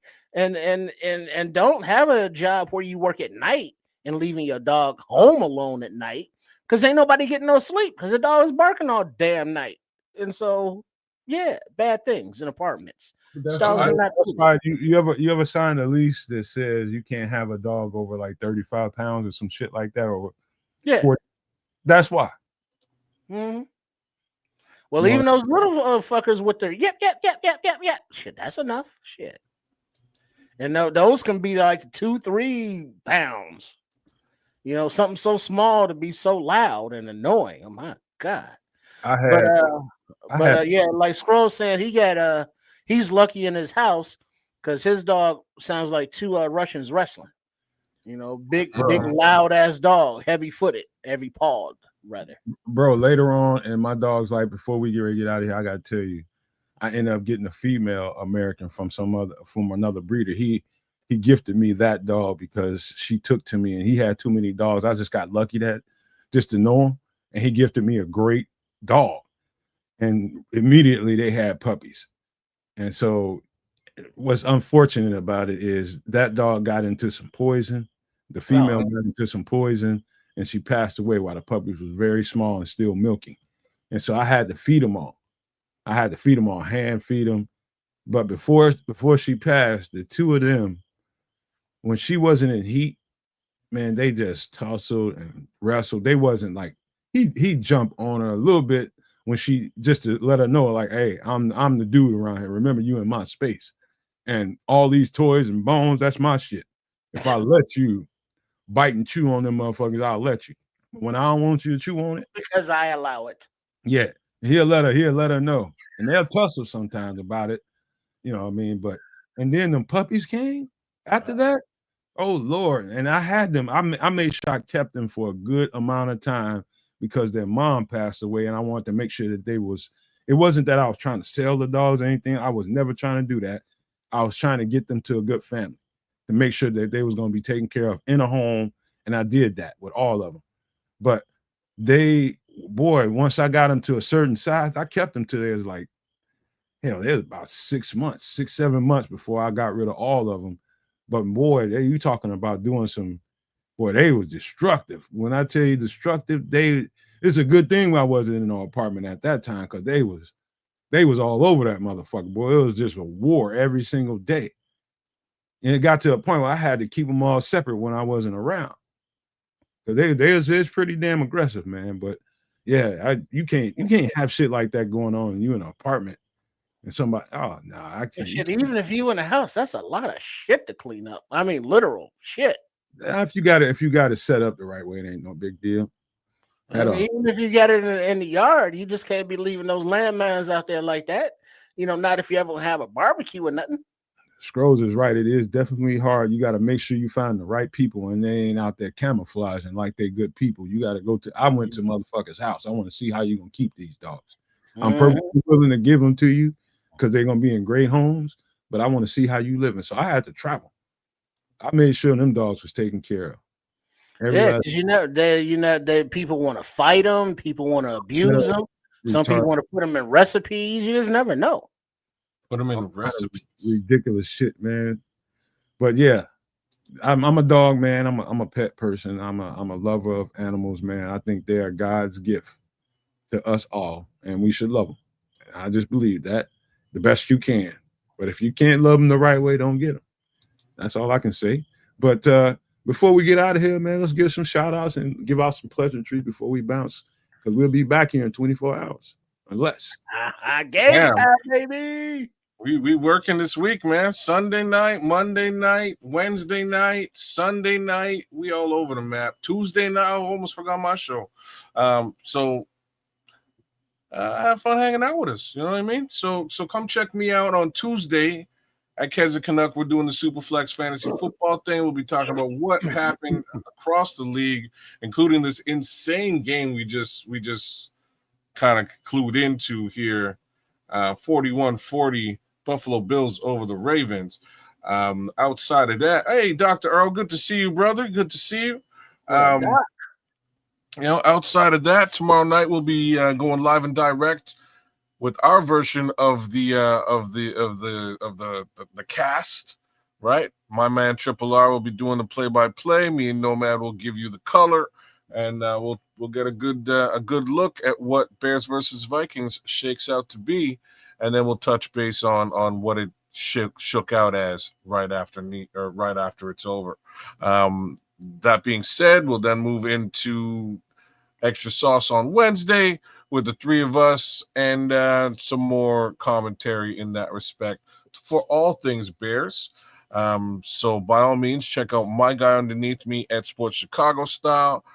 Check me out. Give me a like, share, subscribe right here at Kedza Canuck. We are multi-streaming, and hopefully tomorrow we'll be triple streaming. Hey, look at that sexy bastard. Love that guy. There he is. That's gonna be Oh. my favorite YouTube emoji for the members who want to support the Nomad Network. Is gonna be baby kids and the avatars. They get those baby cat Zerberts and then eat some of those 6 toes because they get extra toes more than enough to eat. Is it only 6? Because it could be more. One of them cut Well, off. 6 on each foot. Yeah. Okay. Yeah, one of them cut off. You missed one already. I get those baby cat Zerberts. Hey, Trip, his fat ass got diabetes already.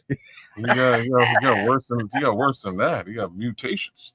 But yeah, man, we gotta work on ChatGPT. ChatGPT, for your FYI, human beings only have 5 toes and fingers.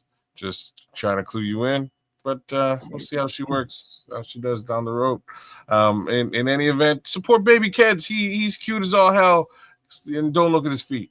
Much like grown kids, but in any event, good to have you guys. Thanks for spending some time with us, and bear the F down. Triple R.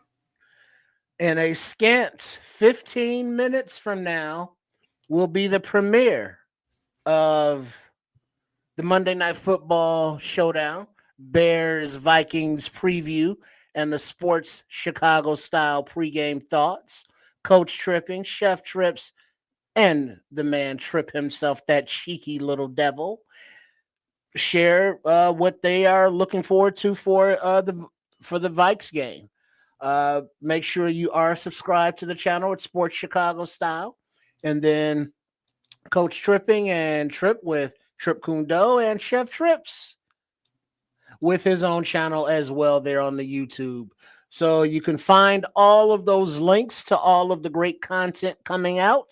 And as the season is here, football-wise, they're going to have the pre- and post games for each game. So look for all of the fun content. Thank you for those that have supported. And for those that haven't supported just yet, come on in. The water's warm. And it's not because of pee. Are you sure? Well, not exactly.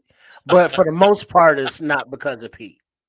Sports Chicago Style. Oh, Truth 9 wants score predictions. Let's save that for tomorrow's show. We'll be live doing the show tomorrow. And we'll try to remember to get some predictions out there. Because, people like to see all that kind of stuff. I'm not really one to predict scores. That's for people that do overs and unders and all that kind of stuff. But, maybe I do have some good juju. Maybe Trip and maybe Kez has some good juju. Maybe one of us will give you a score prediction that you can take to one of those apps and make you some money or something. I'm not a gambling man, but maybe you are. So we'll try to give a prediction for him tomorrow. Give him a score prediction. We don't just pull it right out of our behinds, man. I'll try to give some thought to what I'll just tell you right now. I think it's going to be like 28-17 Bears. That's just what I think right off the top of my head. That's just what I imagine. There's just multiple ways I think we can get there, but that's what my mind tells me. 28-17. But now you got a Nomad Live tomorrow night prediction. There you go. I would say 24-17 Bears. That was only going to be me, but since you want to give it away now, go ahead. I'll go 28-14 Bears. All right. We somewhere in the 20s, I know that. And we keeping them to a couple touchdowns, it sounds like. Yeah. All right. That sounds fair. That sounds fair. Sounds fair. It sounds like it's not too much of a homeristic game. But Kedge, you're gonna ask the cricket what his pregame predictions are? Score? I can't, he's dead. I killed him. Well, I keep sorry, YouTube. I gotta get used to this new speak. That's Nomads with the cricket there. The cricket, Jiminy didn't make it. Just put it that way. I ain't got no crickets going on. Jiminy didn't make it. Oh, I'm hearing something. Yeah, I think that my window's open. That is me. Oh, okay. I know I'm hearing nature. Okay. And I had no shrooms or nothing, so I shouldn't be Are you hearing that. sure? I don't think so. Oh, How about I can't guarantee. my lady's off? This is her last night off. We need to get out of here. So I'm gonna say this before we leave, man. And interestingly, that we talked about pets and we talking about peace and we talking about love. I'm gonna put all of it in perspective with this. I know this. You only get so many treks around the globe. Number one, how many birthdays you're gonna get? You don't know. How much time do you have on this planet? You don't know. How many? I mean, how much time do you have left? You don't know. One thing I can tell you that I do know is pets are pure love. You're talking about peace and love in this world, happiness in this world.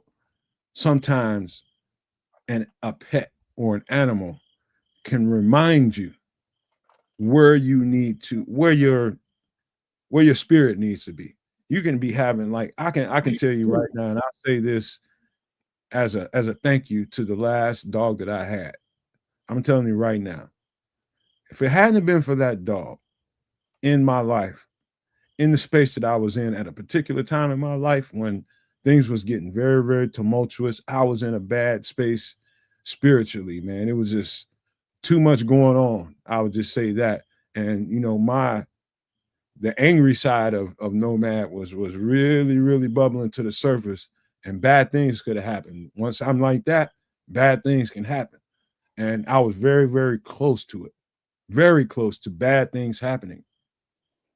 And not to me, but me doing things to people because that anger was at that point.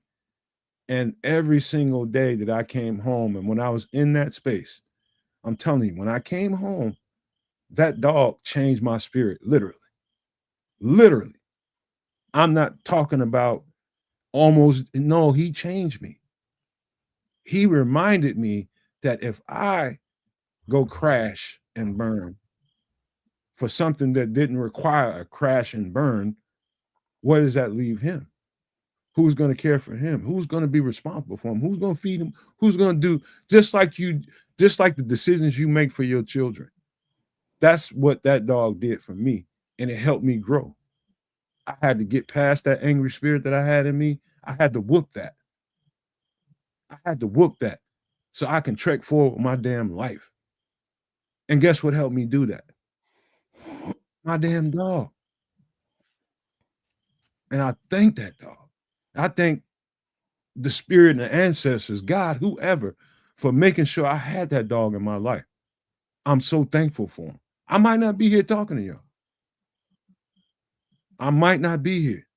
But thank God I had that dog and that pet at that time. He was in my time and he was with me for a time and in my space for a reason to get me where I need to be. And I just want to say thank you and encourage anybody that can, if you have the space and have the means and you're the right kind of person that really cares for, animals, most definitely get you one.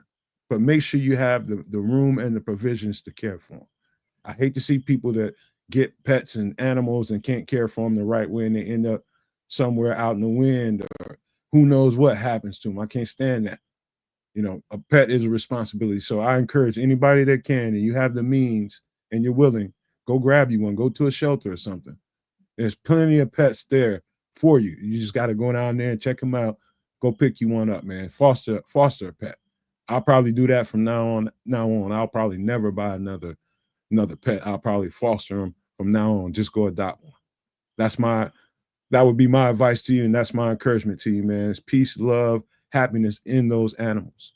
So I thank you all for being here, and don't forget we'll be here tomorrow night around the same time for Nomad at Night. We'll be doing a live game, in game. We'll do all that stuff tomorrow night. So we'll be here not too long from now. I want to thank you again for being here. Thank you for being special. We love you all. I want to leave you guys with these famous words. If you can think it and you can see it, there's no reason in the world why you cannot absolutely manifest it. Do not, and I repeat, do not be a prisoner of your own mind. But with that being said, we are